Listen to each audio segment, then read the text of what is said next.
Alors, juste me confirmer que ça arrive bien chez tout le monde. Ouais. Bon, ouais. Parfait. Bon, il va y avoir beaucoup de démos ce soir. Hein. C'est plus les slides vont plus être pour introduire le sujet, qu'on ait une définition commune de qu'est-ce que c'est que ces modules. Après, on va tout de suite basculer sur des présentations live, que ce soit pour PIM ou AIP. Avant ça, pour me présenter un peu rapidement, alors c'est un peu particulier cette présentation, puisqu'il y a maintenant 5 ans de ça. La première présentation que j'ai fait ici à Montréal, c'était chez Microsoft, et ça traitait du sujet Azure RMS. Donc c'est particulier pour moi de refaire une session sur la partie protection des données, parce que la première que j'ai faite, c'était sur ce sujet-là. Alors pour me présenter rapidement, donc moi je suis basé à Montréal, je suis fondateur de la société Cerbexa, et puis ma spécialité, ça va être tout ce qui est thématique autour de la sécurité, de la gestion des identités, de la stack sécurité de Microsoft. Quand je fais pas de l'informatique, je suis soit sur mon bike, soit généralement sur mes skis. Donc, pas demain malheureusement, mais c'est pas mal ça que j'aime, je dirais, au-delà de l'informatique. Alors, revenons-en un peu sur la thématique. On va commencer. Alors, il y a 2 modules qu'on va parler ce soir, qu'on va aborder. Le premier, c'est PIM. Donc, c'est un cycle pour dire Privilege Identity Management.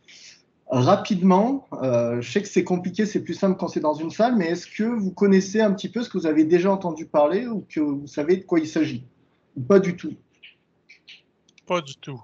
Pas du tout, très bien. Pas du tout.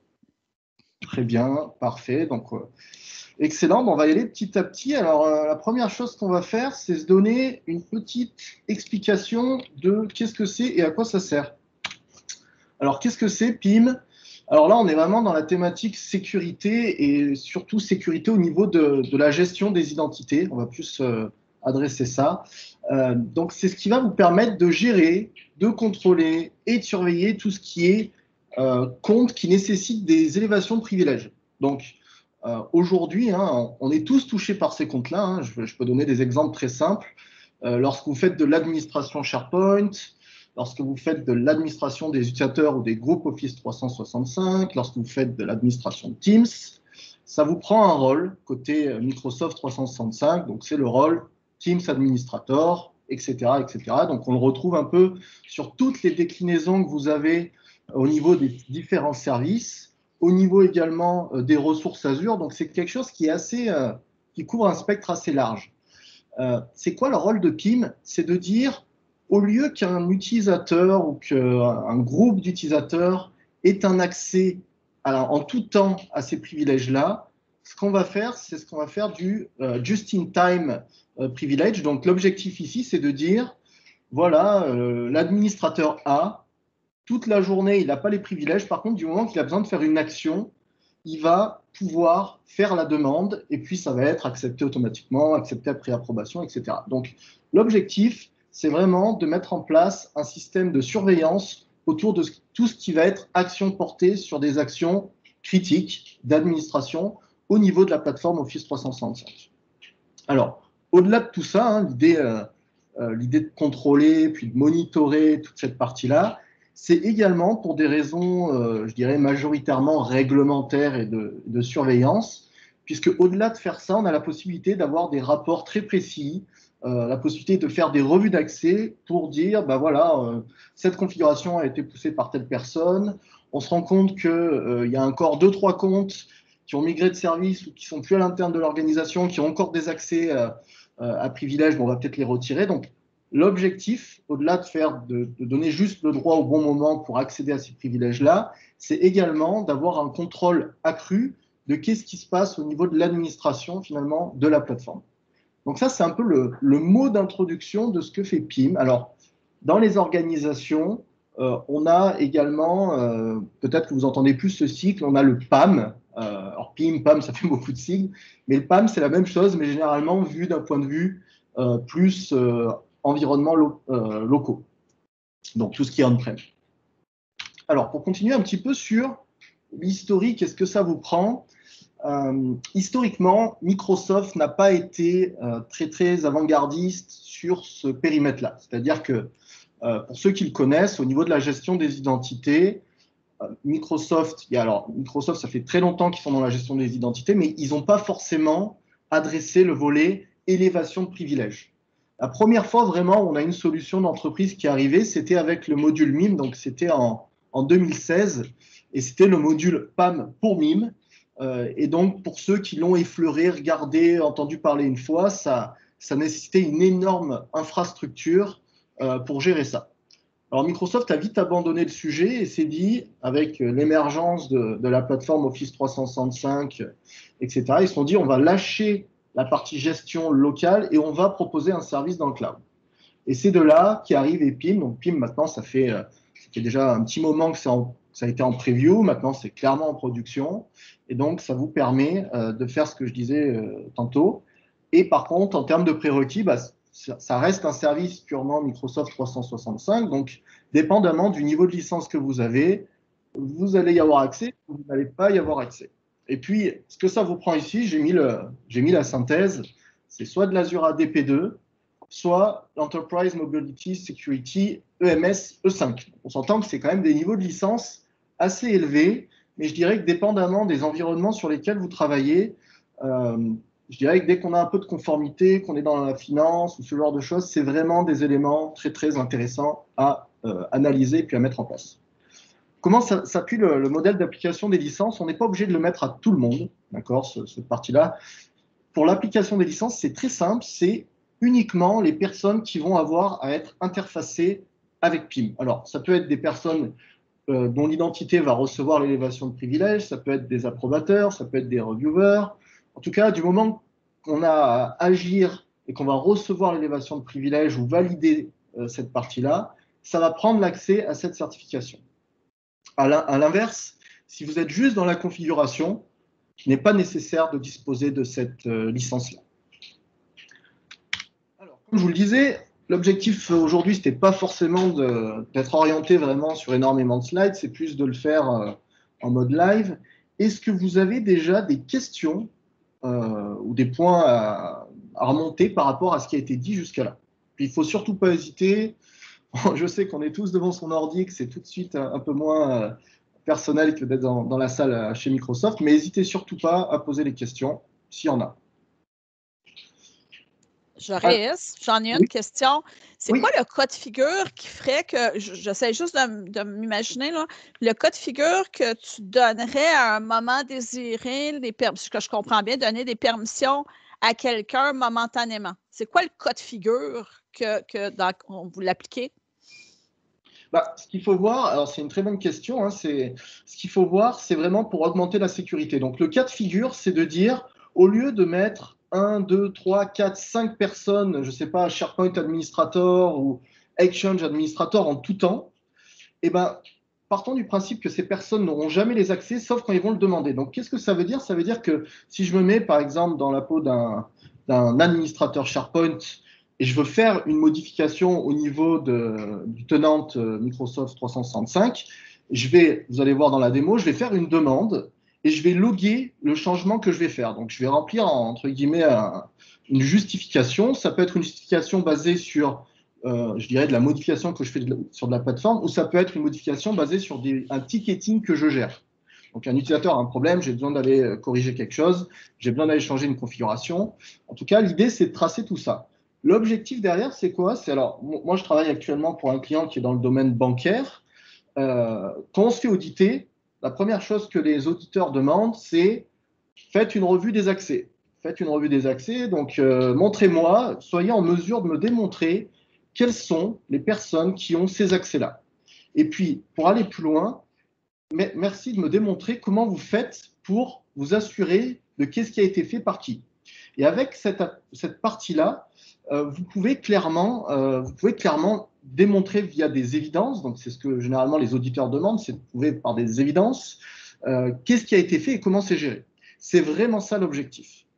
Bien entendu, au-delà de tout ça, c'est également d'assurer un certain contrôle. Je vous donne le scénario de base. Un utilisateur se fait voler son compte, il est administrateur en tout temps, s'il se connecte à la plateforme, s'il arrive à se connecter à la plateforme, je ne dis pas que c'est facile, il sera directement administrateur. Tandis qu'avec cette approche-là, on peut mettre des éléments de sécurité supplémentaires qui, même s'il se connecte avec son compte théorique administrateur SharePoint, il ne pourra rien faire parce que ça va lui demander une élévation de privilège.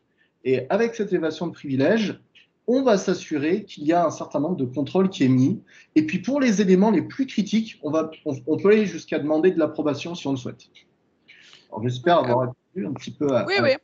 Merci, Charis. Joris, il y a une autre question dans le chat de Jocelyn qui demande est-ce que ça peut fonctionner avec l'automatisation aussi? Fait que si tu fais un script que tu veux automatiser et tu as besoin de droits plus élevés pour l'exécution de ton script, est-ce qu'il y a moyen de faire quelque chose avec ça? Alors, finalement, c'est une bonne question aussi. Finalement, c'est quoi la différence? C'est qu'au lieu d'utiliser le script, alors si je comprends bien, c'est d'utiliser un script pour faire la même chose. C'est bien ça la question? Non, c'est tu veux utiliser un script avec un code d'utilisateur, mais ce script-là demande des droits plus élevés pour faire une portion, pour exécuter une portion des actions dans le script. Je crois, c'est ça, Jocelyn, ta question? Tu peux activer ton micro si... Oui, il dit oui. OK. Alors, si c'est ça, tout à fait. C'est-à-dire que, par exemple, si j'ai des commandes PowerShell à passer, des commandes PowerShell qui demandent d'être administrateur SharePoint ou que sais-je, des droits d'administration, effectivement, si j'ai ce module d'activer, si l'élévation de privilège n'est pas actif, je ne vais pas avoir les droits pour exécuter le script. Donc, il va falloir que j'aille sur la plateforme, que j'active mon rôle. Et une fois que j'aurai activé mon rôle, là, je vais pouvoir exécuter ma commande PowerShell. Alors, je ne sais pas si c'était ça la question, mais c'est comme ça que je l'ai compris. Mais effectivement, ça rentre en compte dans le cas où on exécute des scripts. J'ai eu le scénario il n'y a pas longtemps d'ailleurs. OK, merci. Ça semble répondre. Je n'ai pas d'autres questions. Parfait. Donc, passons un petit peu maintenant... Je peux peut-être enchérir, excuse-moi, une petite question par rapport à ce que vient de poser. Donc, dans les faits, je ne peux pas, par PowerShell, dire « Get-moi l'autorisation ». Je l'ai obtenu, puis maintenant, je continue l'exécution à ma ligne secondaire, ma ligne d'ensuite de mon PowerShell. Donc, j'ai un PowerShell qui nécessite des droits d'administrateur, right? Donc, dans mon PowerShell, est-ce que j'ai une commande qui me permet de dire « Get PAM Authorization ». Puis là, automatiquement, ça fait une requête comme j'étais dans la console, puis ça l'octroie le droit à mon script. C'est une bonne question. Honnêtement, j'ai jamais eu le scénario. Je pourrais pas là répondre. Ce serait, j'ai pas forcément la réponse. Je vois l'idée, mais je sais pas si on peut on the fly là directement via le script faire la demande du PAM puis ensuite exécuter le script. Je n'ai jamais eu le scénario.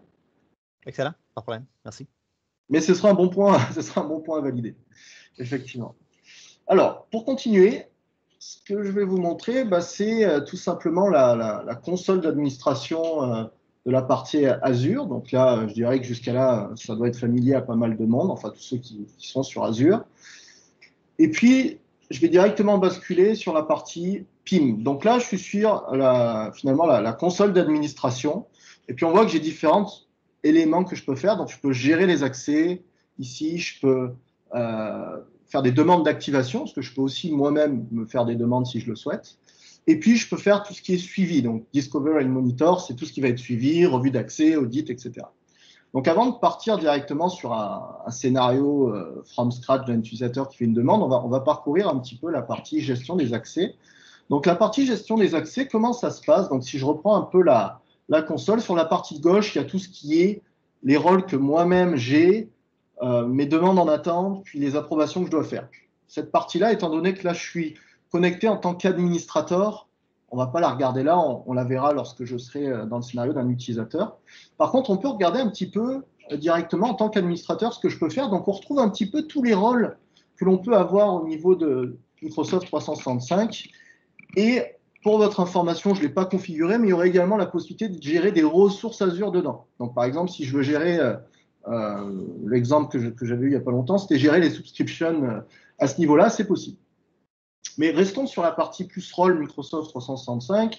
Donc ici, si je prends par exemple le rôle que j'ai configuré, donc ça va permettre de regarder quelque chose que j'ai configuré, je vais aller sur le rôle SharePoint Administrator, donc qui est ici, et à partir de ce rôle-là, je vois qui c'est qui peut faire les demandes. Donc ici, mis à part ce compte-là qui est Global Administrator et qui a donc tous les accès par défaut, Julien, qui est présent ici, va pouvoir faire une demande d'activation des rôles.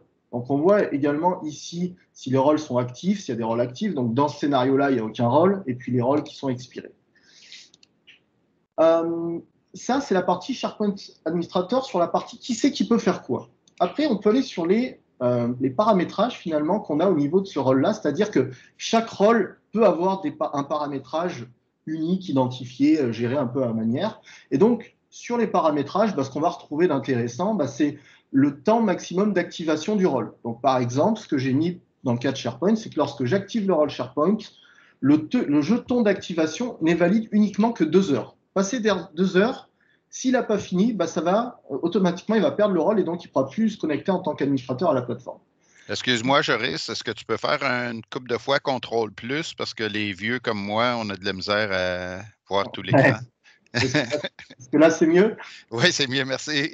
Donc, on voit par exemple, merci Serge, on voit par exemple, donc là, ce que je disais, que c'est configuré à 2 heures. Bien entendu, on peut modifier les valeurs. Je peux mettre 2 heures, je peux mettre 24 heures, je peux mettre une journée. Bon, chaque rôle est un peu paramétrable. Également, on voit que ça requiert une authentification multiple. Donc, quand j'active le rôle SharePoint, je veux qu'il y ait une vérification au niveau de l'authentification. Je veux qu'il y ait une justification, etc., etc. Également, je veux qu'il y ait une approbation. Donc là, on voit que j'ai 2 personnes qui peuvent approuver lorsqu'il y a une demande. C'est-à-dire que tant que ces personnes n'ont pas approuvé, la demande est en stand-by. Et Julien, donc celui qui peut faire la demande, ne sera pas en mesure de pouvoir accéder au rôle, etc., etc. Ensuite, il y a tout ce qui va être, je dirais, plus est-ce qu'il est autorisé à faire la demande? Est-ce que lorsqu'il fait une demande, c'est permanent en tout temps? Est-ce qu'il y a un durée de vie au niveau de la demande, etc., etc. Donc après, on a la possibilité de rentrer dans la génération d'alertes et tous ces éléments-là. Est-ce que la possibilité de renouveler l'information? Bon. Ces paramétrages-là, vous les avez pour chaque rôle. Donc, chaque rôle peut être vu de manière indépendante et peut avoir une configuration bien définie. Bien entendu, là, j'ai rajouté Julien, mais la fonctionnalité qui est très intéressante et qui est en preview, donc je l'ai configurée, je pense, pour la partie Teams, c'est la possibilité directement de mettre des groupes. Alors, avant, ce n'était pas possible, il faut quand même le savoir. Là, maintenant, c'est possible. Donc, si je vais sur Teams, vous avez la possibilité, donc on se retrouve avec les mêmes éléments, la possibilité d'avoir les configurations, etc. Et vous avez la possibilité de mettre une appartenance à un groupe. Donc, à partir de là, tous les utilisateurs qui seront dans le groupe, à chaque fois qu'ils feront une demande, ils tomberont dans ce scénario-là. Ça évite de gérer, je dirais, manuellement chaque demande pour chaque personne. On peut mettre directement un groupe. Ça, c'est la petite parenthèse. Donc, je vais maintenant faire 2 demandes, une avec approbation, une sans approbation. Et après, je vais vous parler de la partie Access Review, puis on va voir un peu comment ça se passe. Alors, pourquoi je le fais dans cet ordre-là? Juste parce qu'il y a 2-3 minutes de battement à chaque fois, puis c'est pour éviter d'attendre dans le vent. Alors, côté présentation de la plateforme, c'est assez simple. J'ai 2 postes, j'ai 2 workstations, j'ai 2 postes de travail. Celui-là qui est Win10-1 qui est représenté par l'utilisateur Julien et le 2 par l'utilisateur Joris. Alors, ça va être, je vous donne l'information parce que tout au long des démos, je vais garder la même logique. Donc, le poste 2 Joris, le poste 1 Julien. Donc, je vais le mettre dans l'identité de Joris, donc poste 2, et je vais aller faire une demande d'accès. Donc, je vais aller sur mes rôles pour accéder et pour avoir la possibilité de me connecter à Teams en tant qu'administrateur. Donc, si par exemple, déjà, je me connecte sur la partie administration, on va tout de suite voir que je n'ai pas les droits. Donc là, l'authentification, j'utilise du Passport Authentication pour avoir du single sign-on, de l'authentification sans avoir à me reloguer. Donc, on voit là, très clairement, je n'ai pas les droits. Bon, très bien. Ça voudrait dire, pour rebasculer sur la partie PowerShell qu'on disait tantôt, si j'exécute des commandes PowerShell ou alors que j'exécute n'importe quoi qui demande une élévation de privilège pour aller faire des actions sur Teams, j'aurai un refus. Donc maintenant, je vais me connecter sur la partie activation des rôles. Donc la partie activation des rôles, c'est tout simplement un espace où il y a les rôles auxquels j'ai accès. Et à partir de là, je vois sur quel rôle je suis éligible. Donc, on voit que là, c'est par rapport à un groupe. On voit que là, j'ai directement accès. Je peux zoomer un petit peu si vous voulez. Donc, c'est comme ça que ça se passe. Alors après, pour activer le rôle, je vais sur le rôle en question, puis je fais activation. Jusqu'à là, c'est pas bien plus compliqué. Donc, quand je fais activation, je peux définir le nombre d'heures que je vais avoir besoin pour l'activer. Et puis, il faut que je mette une raison parce que c'est quelque chose d'obligatoire. Donc, si je mets validé, on met directement que ça ne marche pas parce que dans ma configuration, rappelez-vous tout à l'heure, j'avais demandé une raison. Donc, configuration des partages externes, par exemple. On peut mettre un peu ce qu'on veut. Dans ce scénario-là que j'ai, la demande est automatiquement approuvée. Donc après, c'est juste des exemples. Je pourrais demander une approbation si je le souhaite. Donc là, ce qui se passe, c'est que ça processe pour aller activer mon rôle. Donc ça va prendre quelques petits instants. Je vais faire un deuxième exemple avec la partie approbation. Puis après, on va passer sur un autre élément de configuration avant que ça s'active. Généralement, ça prend 2-3 minutes. Donc, juste le temps qu'on ne perde pas de temps là-dessus.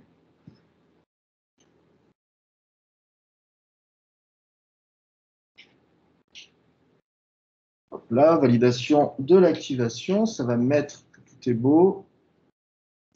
Je vais recevoir, bien entendu, parce que je l'ai configuré, la partie email, comme quoi, c'est le mail que je viens de recevoir 6h27, comme quoi mon rôle administrateur de Teams est activé. Maintenant, on s'entend, c'est de l'info nuagique, donc ça prend 2-3 minutes avant que ce soit actif. Je vais mettre maintenant sur l'utilisateur Julien.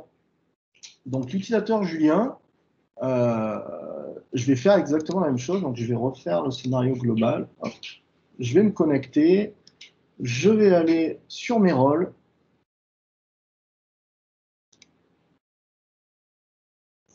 Et je vais tout simplement faire une demande d'appartenance pour faire une élévation de privilège. Alors là, c'est sur SharePoint. Donc sur SharePoint, on voit quel rôle auquel je suis éligible. Donc on voit que c'est uniquement SharePoint. On voit qu'au moment T, je n'ai pas de rôle d'activer. Et ce qu'il faut avoir à l'esprit, c'est que je ne vais pas le faire là parce que je l'ai déjà fait juste avant. Si j'essaye d'y accéder, ça va me mettre un deny. Donc là, je fais la demande d'activation. Et là, sur le rôle SharePoint, précisément, parce que c'est configuré, ça me demande une validation supplémentaire. Donc la validation supplémentaire, c'est tout simplement du MFA qui est actif. Donc, juste le temps que je reçoive le token par SMS, que je le complète. Donc, 409. Alors, 419. Là, c'est ce que je disais, on peut mettre de la sécurité en plus si on le souhaite. Donc, en mettant le token, ça va me valider comme quoi je suis bien Julien, avec l'activation du MFA. Et puis là, on voit que j'ai que 2 heures. Sur l'exemple d'avant, j'avais 8, là j'ai 2, parce que c'est paramétré de cette manière-là. De mettre un bout de configuration, là, peu importe la demande que je fais. Et à partir de là, hop, je peux activer mon rôle. Alors, à la petite différence de Joris qui a activé son rôle Teams, Julien, lui, nécessite une approbation. Donc, si je vais sur la partie actif, on voit qu'il n'y a absolument rien. Par contre, si je vais sur la partie, sur l'email de Joris, je vais attendre quelques petits instants et puis ça va me demander une approbation. Donc là aussi, le temps que ça arrive. Alors, 2 possibilités. J'ai soit directement la possibilité d'aller sur cette partie-là, ou alors j'ai directement la possibilité d'accéder aux requêtes d'approbation. Et donc, sur les requêtes d'approbation, donc là, je reçois le mail, on voit bien que j'ai la demande de Julien pour faire ajout de configuration concernant la raison. Et donc, après, libre à moi en tant qu'approbateur, soit d'approuver, soit de refuser. Donc là, bien entendu, dans ce scénario-là, j'approuve la demande. Donc, pareil, justification, OK, on pourrait mettre un numéro de projet, on pourrait mettre un peu ce qu'on veut. OK pour le changement, et je confirme. Donc là, ce qui se passe, c'est que ça mouline. Si dans quelques instants, je retourne sur le profil de Julien, je verrai que le résultat est bien entendu, comme quoi c'est actif. Là aussi, il y a quelques petites minutes d'attente. Alors, pour ne pas perdre de temps, je vais vous montrer, puis on ira voir après la partie configuration, je vais vous montrer la partie revue, parce que c'est quelque chose d'essentiel. Hein, si on fait tout ça, au-delà de mettre de la sécurité, c'est également pour avoir de l'audit et des informations. Donc, sur la partie revue, vous avez la possibilité d'avoir l'audit global de tout ce qui s'est passé. Donc, l'audit global, ça veut dire, on voit que Julien a été rajouté, on voit que Joris a fait la demande. Bon, on retrouve un peu toutes les informations basées sur, on a la possibilité de faire des fils sur les membres, sur quand est-ce que ça a été fait. Mais surtout, on a la possibilité de faire une revue d'accès. Donc, une revue d'accès, c'est quoi l'objectif? C'est de s'assurer qu'en tant que responsable de l'actif, les personnes qui font la demande d'accès aient une raison de le faire. J'ai entièrement la possibilité de demander, en tant que responsable, de demander aux gestionnaires d'actifs de valider les accès à toutes les semaines ou à tous les mois ou à tous les 6 mois pour ces rôles-là. Et puis après, bien entendu, il y a les approbateurs. Donc là, je vois que j'en ai pas d'actifs. Hein. Je peux vous montrer comment ça se passe. C'est plutôt simple. Donc, revue admin SharePoint, par exemple. Revue admin SharePoint, description, je vais mettre revue, hop. Je vois de quand à quand ça va aller, donc je vais dire depuis hier. Enfin, je ne peux pas parce que c'est dans le passé. Une seule fois, je peux faire quelque chose de récurrent, donc je peux faire une demande toutes les semaines, tous les mois, etc., comme je le disais. Fin de la revue, allez, on va le mettre à demain, pour tous les utilisateurs. Et puis, celui qui va faire la revue, eh ben, ça va être Joris, puisque c'est Joris qui gère SharePoint. Voilà. Après, on a de la configuration supplémentaire pour dire si jamais la personne qui est en charge de faire de la revue ne fait pas la revue, qu'est-ce qui se passe? Là, j'ai plusieurs choix. C'est soit toutes les personnes gardent leur accès tel quel, soit si la revue ne répond pas, alors je révoque les accès ou alors je les approuve automatiquement. Donc ça, c'est de la configuration qui est possiblement applicable. Et qu'est-ce qui lui manque pour aller faire... Oui, le rôle en question, c'est un bon point. Il manque sur quel rôle vous voulez faire votre revue. Donc moi, je vais faire ma revue sur SharePoint. Je le sélectionne et je lance la demande. Alors, ça va être quoi la répercussion de tout ça? C'est que périodiquement, basé sur la configuration que j'ai fait, Joris, donc je vais me reconnecter sur la partie Joris, hop, ici, va recevoir directement une demande pour faire de la revue. Alors, ça, c'est juste pour dire que je suis approuvé. Je n'ai pas encore reçu le mail de revue, mais c'est de cette manière-là que ça marche. Alors, voyons un peu le résultat maintenant de ce que l'on a activé comme rôle. Là, ça doit être maintenant actif. Si je vais sur le portail d'administration, donc Joris pour qui j'ai fait la demande, ok, je vais lancer ça, devrait avoir le rôle Teams. Il devrait pouvoir faire de l'administration Teams. Donc après, hein, ça se peut que ça prenne plus ou moins de temps. On reviendra dans 2 minutes si c'est toujours pas actif.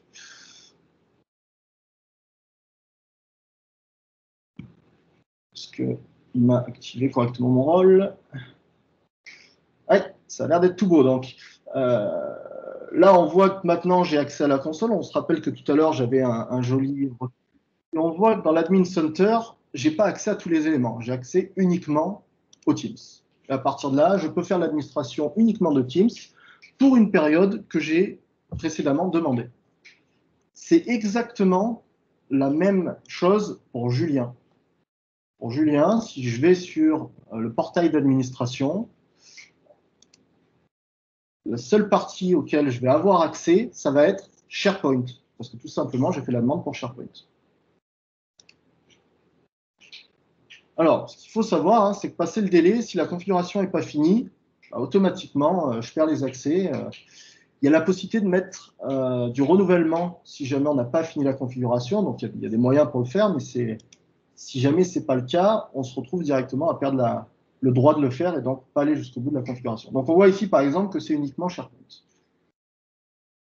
Alors, dernier point à démontrer avant qu'on passe au module de classification des données, c'est l'action requise. Je parlais juste avant de la révision.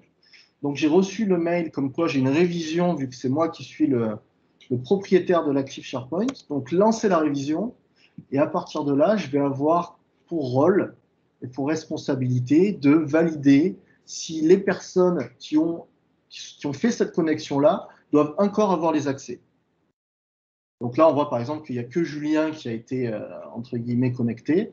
Je peux très bien ici faire un deny. Ça va être quoi la répercussion de ça? La répercussion, ça va être tout simplement que Julien ne pourra plus faire de demande de connexion à SharePoint en tant qu'administrateur. Ou alors, je peux tout simplement approuver la demande si jamais je le souhaite. Voilà. Donc après, c'est de la configuration, ça dépend de vos rôles et puis des politiques que vous voulez mettre en place. Mais la logique, c'est la même pour tous les rôles. Après, c'est juste un paramétrage différent appliqué. Est-ce que vous avez des questions ou des remarques par rapport à ce module-là? Ou des scénarios que vous avez en tête, savoir si ça fitterait, avant qu'on passe au deuxième scénario. Moi, je l'utilise pratiquement quotidiennement. Là, comme j'écrivais tantôt, je suis admin SharePoint et au besoin, quand on fait des interventions sur les groupes Microsoft 365 ou sur on a souvent besoin des accès Global Admin ou Exchange. Donc, je lève mes doigts temporairement. Ça fonctionne très bien. Le seul petit irritant, c'est le délai des fois de quelques secondes ou minutes avant que ça s'active. Et quand on a plein de fenêtres ouvertes, des fois, il faut se déconnecter de tous les environnements pour que ça prenne effet. Là, mais sinon, ça fonctionne très bien. Bon, bah c'est parfait. Merci pour le retour. Et puis, est-ce que, parce que généralement, lorsqu'on applique ce genre de processus, le problème, c'est que ça rajoute une tâche d'administration auprès des administrateurs de faire la demande. Est-ce que toi ou l'équipe, vous l'avez perçu comment cette partie-là? Est-ce que ça a été correctement, enfin, je dirais, sans problème, ça a été perçu ou il y a eu un peu de refus par rapport au changement? Non, on comprend très bien le pourquoi. Là. Il y a assez de risques de sécurité aujourd'hui que de mettre en place ces mécanismes-là, c'est tout à fait compréhensible.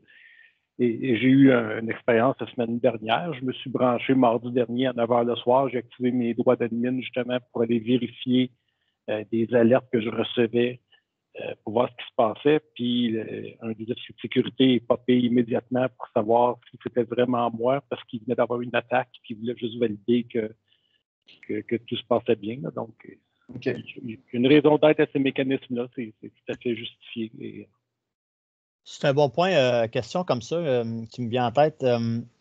Est-ce qu'il y a moyen de venir mettre une cédule sur ce PIM-là? Donc, en fait, s'il y a une demande d'accès qui se fait entre minuit et telle heure, ça prend une approbation, mais si elle se fait entre 8 et 5, elle est automatiquement approuvée, par exemple. Y a-t-il moyen de faire ce type de logique-là? Alors, mettre une cédule, mettre une planification, c'est entièrement possible. Mettre une planification conditionnelle dans ce sens-là, je ne l'ai pas vu, je ne l'ai pas croisé, je ne suis peut-être pas allé jusqu'au bout de ce scénario-là, je ne pourrais pas répondre. Par contre, en information complémentaire, ce qui est intéressant avec cette fonctionnalité-là, c'est qu'on peut aussi la coupler à tout ce qui est conditional access pour être encore plus sécuritaire. Donc, à partir de là, ça doit être possible en tout cas de pouvoir bloquer certains accès sur des créneaux horaires. Après, jouer sur l'approbation en fonction du créneau horaire, je ne sais pas si ce processus-là est possible. Cool. Alors, ce que je vous propose maintenant, s'il n'y a pas d'autres questions, c'est de basculer sur la deuxième partie, qui est plus une partie orientée, alors ça reste de la sécurité, mais ça reste de la sécurité plus orientée au niveau des données. Alors, je vais poser la même question. Est-ce que parmi vous, il y en a qui ont déjà eu affaire, qui ont déjà configuré, qui ont déjà été utilisateurs du module AIP? Azure Information Protection, Azure RM, toute cette brique-là. Yes. Excuse-moi, je risque juste avant de passer au prochain sujet. Il y a quelqu'un qui a dit merci, puis je pense qu'il n'était pas là au début. Il demande quel genre de licence ça prend pour faire tout ça. Alors, Ok, alors pour PIM, il y a deux licences. Alors il y a deux niveaux de licence qui offrent la solution. C'est Azure AD Premium P2 ou tout ce qui est plan E5 de la partie business chez Microsoft. Donc, je ne sais plus ce que c'est, Enterprise E5, je ne sais plus exactement le nom, ça va être rapide, pour être très précis. Ça va être ça, Enterprise Mobility plus sécurité EMS E5 ou la partie P2. Voilà. Merci. Alors, on parlait d'AIP. AIP, donc, je disais, oui, alors, je posais la question de qui c'est qui l'a utilisé. Il m'a semblé avoir une personne qui a répondu oui. Ouais. Oui, c'était dans quel scénario, là, rapidement, si ça t'embête pas juste de nous pitcher rapidement? En fait, c'est complètement en lien avec de la classification d'informations, donc des informations qui sont sensibles et puis pour lesquelles il voulait avoir justement c'était de l'encryption de mise en place ou d'autres types de scénarios, là, parce que ça s'applique ailleurs qu'aux documents là, maintenant. Là. Mais c'est vraiment dans ce scénario-là, d'un point de vue document confidentiel. Là.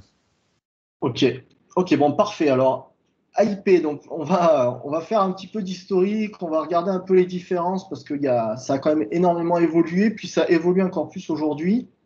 Alors, l'objectif de cette présentation-là, il faut plus la voir comme une introduction. Je vais vous montrer après 2-3 cas d'usage où les politiques sont appliquées. Donc, c'est parti. Alors, déjà, on va parler de beaucoup de sigles, parce que lorsque vous allez vous pencher sur le sujet, vous allez voir qu'il y a énormément de sigles qui ressortent. Déjà, AIP versus MIP. Si vous regardez un peu AIP, il y a MIP qui sort souvent. C'est quoi la différence? Donc, AIP, c'est la solution qui permet de classifier les données et qui vous permet également d'y ajouter, on va dire, du chiffrement, dépendamment de votre classification. Donc, quand je dis du chiffrement, c'est le fichier est chiffré lui-même. Et donc, lorsqu'il est partagé, si les personnes n'ont pas accès, ils ne pourront jamais l'ouvrir. Donc, on parle vraiment du fichier en tant que tel qui est chiffré. Et donc, classification de documents, tout simplement, est-ce qu'un document est de type public, interne, confidentiel, et puis une classification, il peut y avoir une centaine, voire 200 liblets différents, dépendamment des organisations.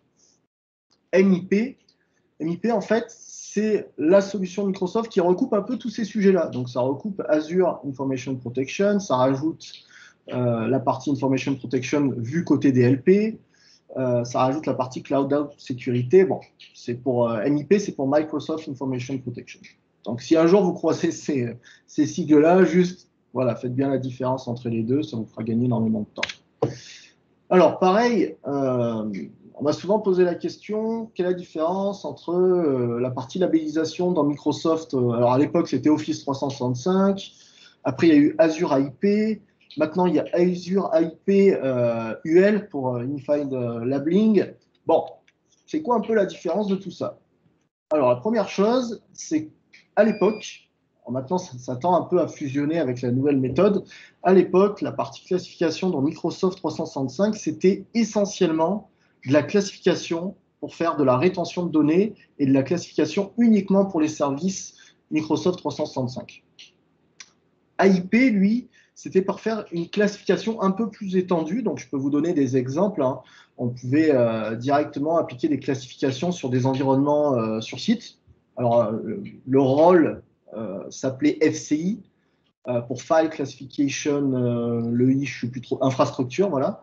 Donc, AIP, c'était vraiment le gros module, tandis que Microsoft 365, c'était le module qui était fait pour la rétention, la classification et pour appliquer je dirais le DLP au niveau d'Exchange, par exemple, qu'on avait, d'Exchange Online. Alors, maintenant, c'est quoi qui se passe? Alors là, il y a eu quand même un gros tournant, puis une grosse évolution côté Microsoft. C'est que, déjà, ce qu'il faut savoir, c'est que la partie AIP avec je dirais le module classique qui était utilisé jusqu'à présent va être arrêté à partir du 1er avril 2021. Donc, petit conseil pour tous ceux qui l'utilisent, faites la migration rapidement. Alors, ça ne veut pas dire que ça va s'arrêter de marcher du jour au lendemain. Hein. Mais ce qui veut dire, c'est que on va très vite arriver à des limitations et ce ne sera plus porté sur les nouveaux services. Pourquoi ils mettent ça et qu'ils proposent de basculer sur justement le centre de conformité de protection de la plateforme Microsoft 365? Parce que la partie liblée unifiée vous permet de bénéficier de la même classification partout, dans tous vos environnements. Et puis, c'était ça le problème qu'il y avait juste avant. Parce qu'avant, si vous voulez, vous aviez la partie qui était présente dans Microsoft 365 rattachée à la partie DLP, et vous aviez Azure IP qui était un peu en mode standalone. Donc maintenant, grâce à cette partie-là, vous avez vraiment, grâce à la partie unifiée, tous les éléments qui sont réunis au même endroit. Pourquoi ils ont fait ça? Tout simplement parce que dans le cadre d'utilisation du DLP de Microsoft 365, il fallait qu'ils réunissent tous les services pour pouvoir avoir un DLP qui offrait, je dirais, une solution quand même efficace et qui ne soit pas, entre guillemets, disparate entre ce qui est configuré dans Azure et ce qui est configuré dans Microsoft 365. Alors, historique. On parle d'AIP, mais je dirais que la logique de classification et de protection de l'information date quand même des années 2000, allez, je dirais 2002-2005, là, dans ces eaux-là. Donc, à l'origine, pour ceux qui faisaient déjà de la configuration à cette époque-là, c'était ADRMS, puis autant dire que c'était une usine à gaz à mettre en place. Ensuite, avec l'arrivée du cloud, il y a eu Azure RM ou Azure RMS. On a l'IRM qui est la partie en termes d'abréviation qui est la protection de l'information en tant que telle. Puis aujourd'hui, lorsqu'on parle de tous ces modules-là, on parle communément d'Azure Information Protection. En termes de prérequis au niveau des licences, alors là aussi, vous avez quand même plus de flexibilité que sur PIM. Vous avez la possibilité d'utiliser des licences indépendantes AIP, donc qu'ils appellent AIP pour Microsoft 365 ou AIP P1, AIP P2, ou alors ces modules-là sont directement compris. Alors, la fonctionnalité AIP est directement comprise au niveau des licences 3 Enterprise Mobility et au niveau des licences E5 avec la partie sécurité.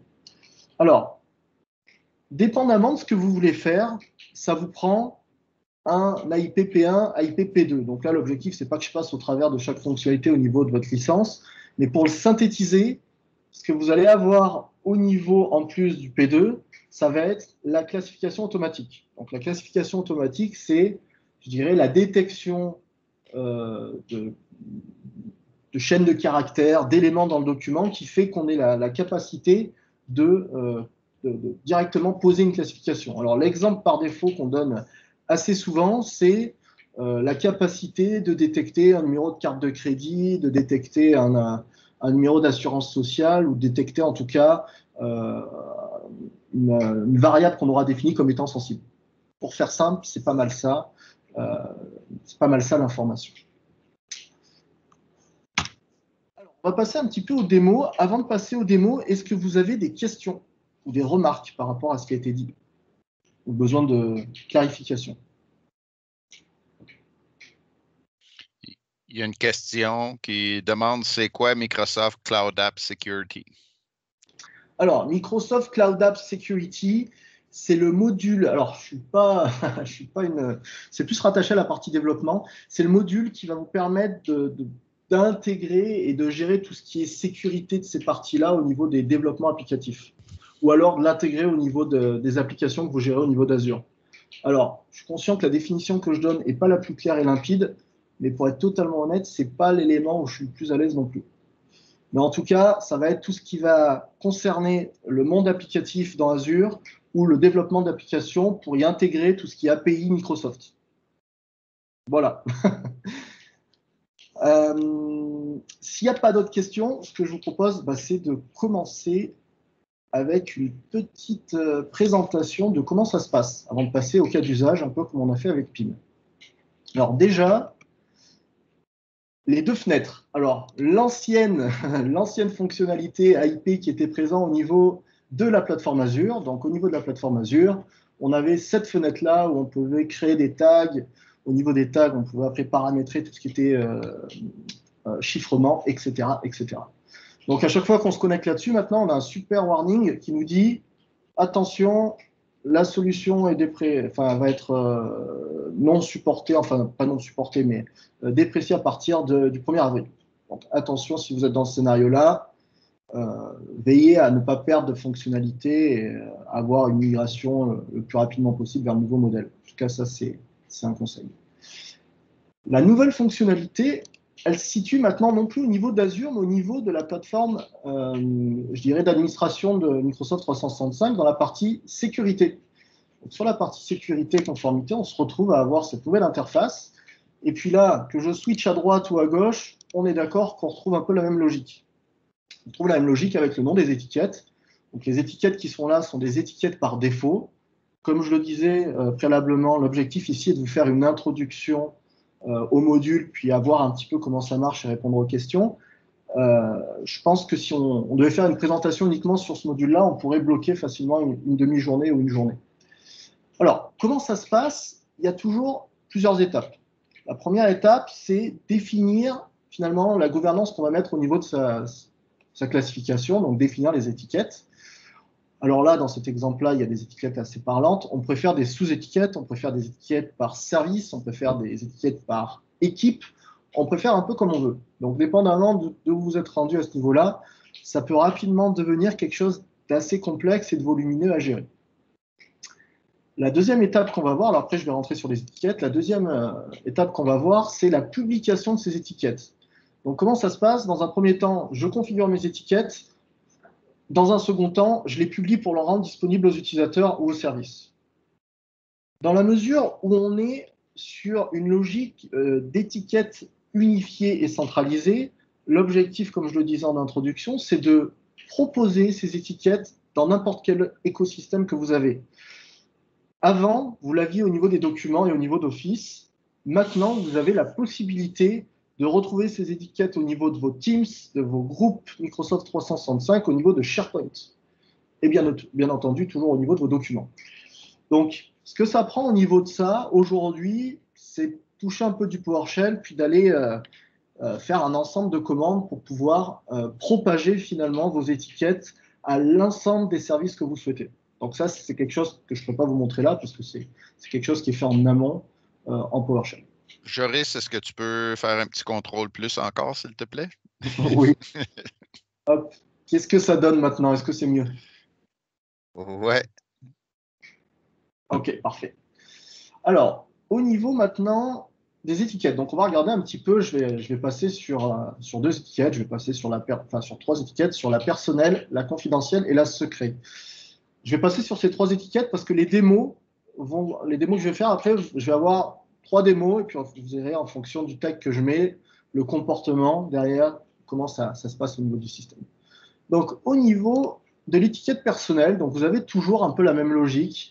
Vous allez rentrer son nom puis la description pour l'utilisateur. Donc, la description pour l'utilisateur, c'est lorsque l'utilisateur va survoler l'étiquette ou lorsqu'il va la sélectionner, quel message il va avoir en termes d'information. Donc, l'idée, c'est vraiment d'accompagner l'utilisateur dans cette logique-là.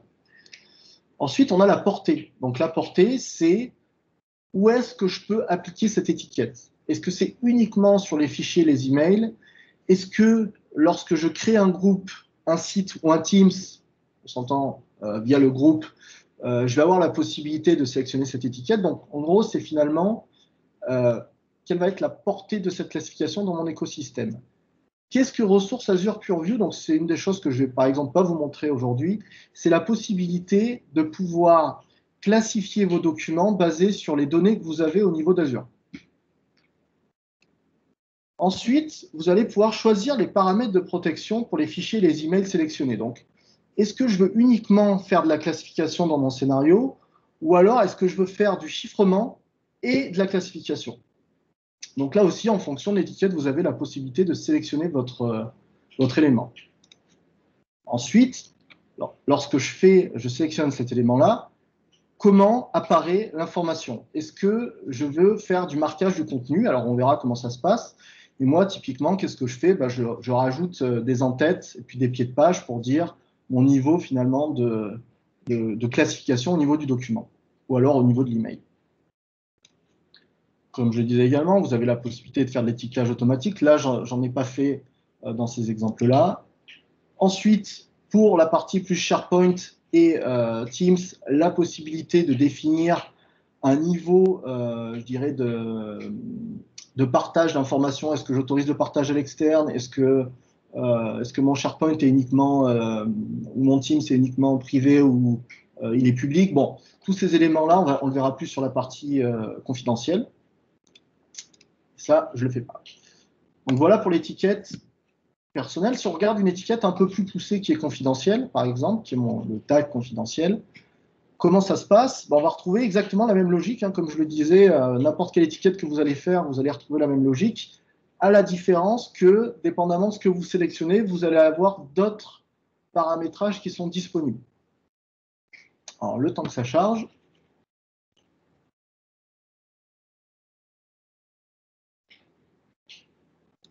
Hop, je vais juste la rouvrir.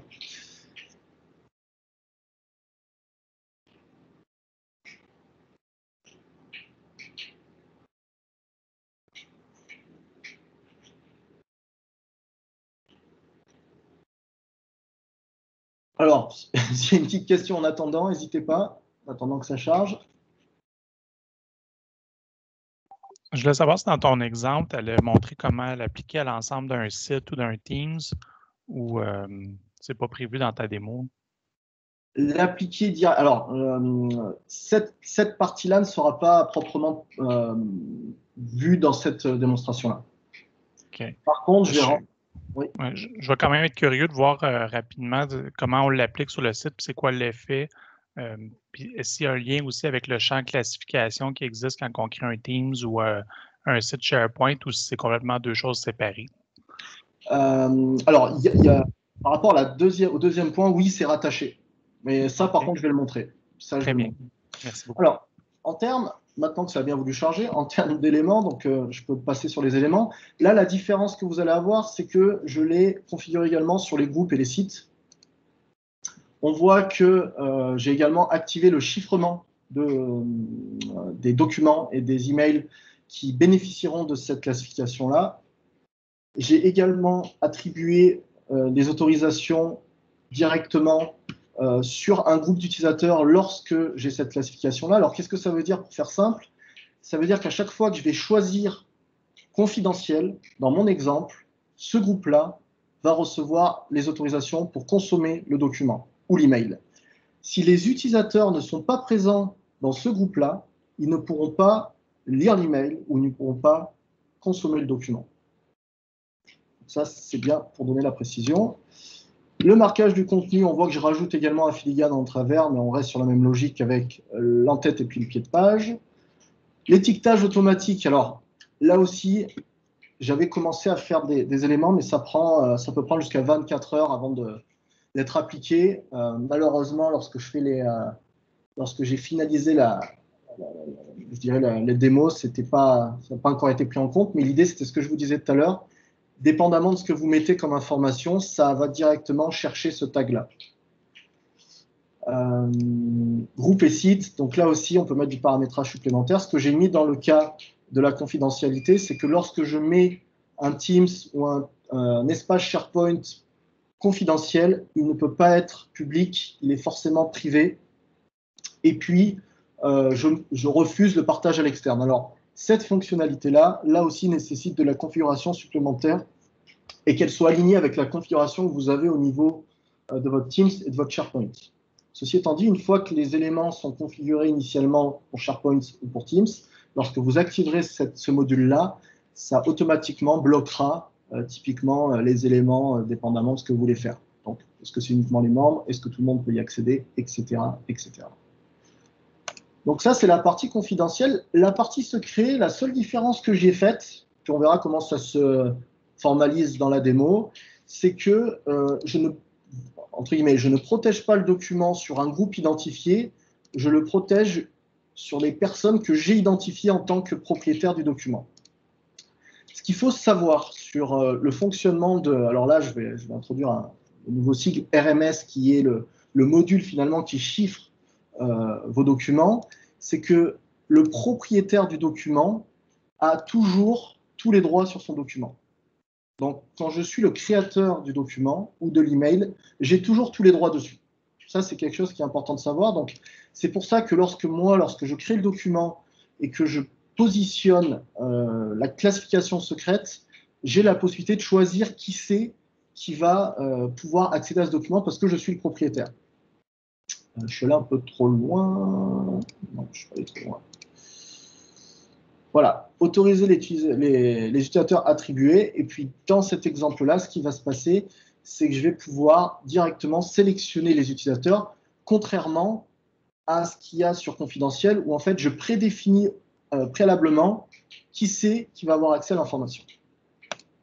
Bon, je crois qu'on est bientôt prêt pour les petits scénarios. Petite précision quand même, stratégie de l'étiquette, si je ne le fais pas, les étiquettes ne seront pas publiées sur mes espaces.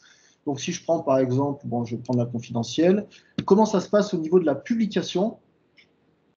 C'est pareil, on est toujours sur la même logique, un certain nombre d'informations à définir, qui va justement définir comment se comporte l'étiquette pour l'utilisateur.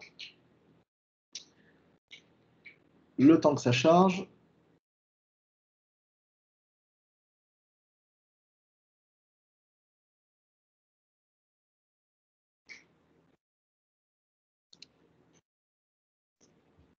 S'il y a une petite question en attendant, n'hésitez pas.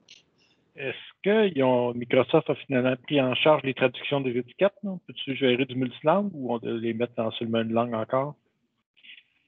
La gestion du multicloud pour... Non, multilangue. Ah, multilangue. Non, j'ai pas vu. Dans le sens, les projets que j'ai eu là-dessus, la fonctionnalité n'était pas encore activée, n'était pas encore possible. Alors, Joris? Oui.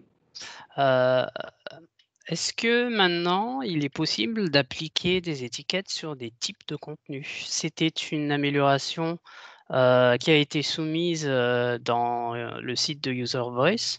Et je sais qu'il y a 2 ans, lorsque j'avais participé à un projet de GED, c'était pas encore très mature. Et je voudrais savoir si maintenant, c'est possible d'appliquer des étiquettes de confidentialité sur des documents via des types de contenus. Alors, il y a des choses qui sont possibles dans ce sens-là. Ça reprend un petit peu, je pourrais y passer juste après là. Alors, c'est pas quelque chose que j'ai configuré, mais il y a des choses qui sont possibles, tout à fait. Ce que ça prend, alors quand tu dis type de contenu, c'est par exemple on va dire comment dire, des informations que tu vas retrouver dans un document, puis tu vas appliquer une classification basée sur des informations définies que tu auras définies toi. Oui. Oui, il y a des choses qui sont possibles. Pour aller là-dessus, par contre, ça prend le niveau maximum de ce modèle-là, c'est-à-dire avoir le niveau maximum de licence. Ouais. Exact. Mais c'est possible, je te montrerai un petit peu ce qu'il est possible de faire juste après. Okay, merci. Ça fait en plusieurs étapes, en fait, mais je pourrais te montrer en tout cas où est l'option. Alors, pour revenir sur la partie, maintenant que ça a bien chargé, sur la partie publication, donc sur la partie publication, on définit déjà à quel utilisateur je rends disponible cette étiquette.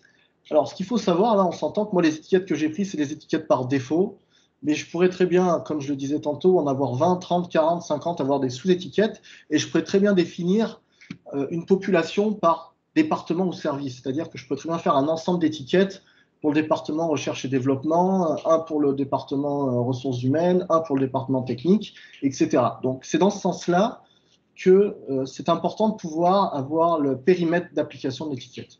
Bon, dans mon scénario, moi j'ai 2 utilisateurs, ça ira très bien.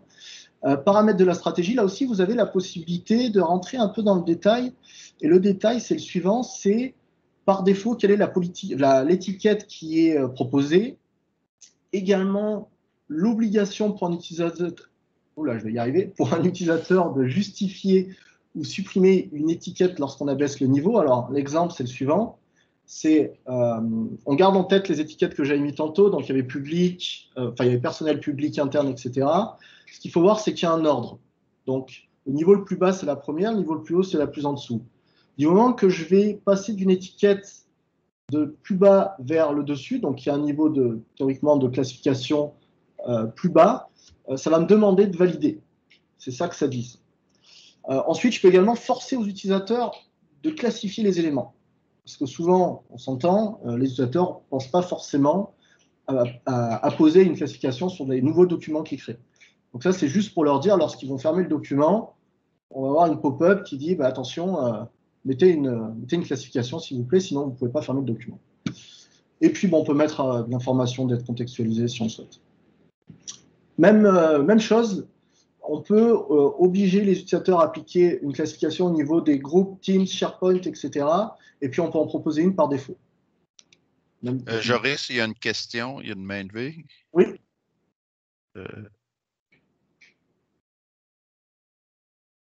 Alors, je pense que... Rivo Ranger, vous voulez poser votre question? Non, c'était moi qui avais posé la question tantôt. OK, parce que la main est toujours levée. OK, c'est beau. Bon. Donc, voilà un petit peu. Alors là, après, suivant, terminé. Le rôle de tout ça, c'est que ça va directement publier et appliquer la classification au niveau des personnes qui ont été définies, comme je le disais, au niveau de la sélection des utilisateurs. Au niveau de l'étiquetage automatique, pour répondre à ta question, c'est ici que ça se passe.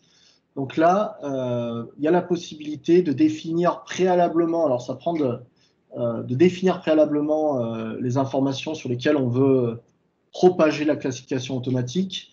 Et à partir de là, une fois qu'on l'a défini, il faut créer une politique de classification automatique en mettant les informations, etc., etc. Donc, bon, on s'entend que c'est pas, je dirais, l'élément le plus abouti, mais par contre, ce qui est proposé commence à être vraiment intéressant et on commence à pouvoir avoir du volume et vraiment aller chercher une classification basée sur les documents que l'on souhaite. Donc ça, c'était pour répondre à la question qui était posée juste avant. Alors, on va passer un petit peu aux démos. Avant de passer aux démos, s'il y a des questions, j'aimerais laisser 1 ou 2 minutes de questions, justement, avant qu'on passe au scénario de démo, si jamais il y en a. Histoire que ce soit bien clair, si je suis allé trop vite sur des éléments, pas assez vite, ou sur la compréhension, n'hésitez surtout pas. Ok, parfait, on continue.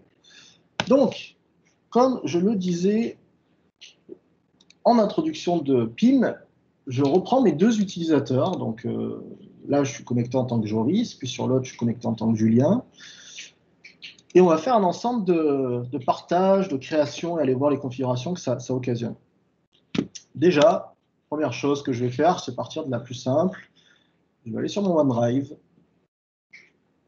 directement. Alors, le OneDrive de Joris, puis je vais créer un nouveau document que je vais appeler, on veut, présentation, pour voir un petit peu à quoi ça ressemble. Donc, je l'ouvre. Alors, petite note là quand même à savoir, c'est que pour le client Office, la partie Office, ça prend d'avoir le déploiement d'une application, d'un MSI là, qui s'appelle, j'ai mangé le nom exactement, mais qui s'appelle en gros AIP UL. Donc c'est quelque chose que vous déployez via votre outil de déploiement, qui permet justement de rajouter ce petit élément que vous avez ici sur Word. À partir de là, on voit que je récupère les différents labels de classification. Donc, je peux afficher la barre, je peux la laisser si je le souhaite, je le retrouve ici. Hello tout le monde, voilà, je fais un document, et à partir de là, j'ai la possibilité d'aller chercher mon niveau de classification que je souhaite. Donc, on se rappelle un peu de la configuration que je disais tantôt. Si je clique sur Secret, ça va me demander à qui je veux partager quel niveau de chiffrement je veux mettre au niveau de mon document. Donc, quand je dis quel niveau de chiffrement, c'est le niveau de chiffrement qui va autoriser les autres utilisateurs à ouvrir ce document. Donc là, typiquement, je peux sélectionner utilisateur avec droit de lecture, qui ça va être, utilisateur qui peut modifier, créer, qui ça va être, etc. Confidentiel, ça va directement appliquer le droit que je disais tantôt, qui était de dire je l'applique uniquement sur mon groupe finance. Donc, quand je clique sur confidentiel, les utilisateurs concernés sont déjà identifiés. Ensuite, je ne sais pas si ça va le mettre directement, si je clique sur internal, ça va juste me mettre la partie internal.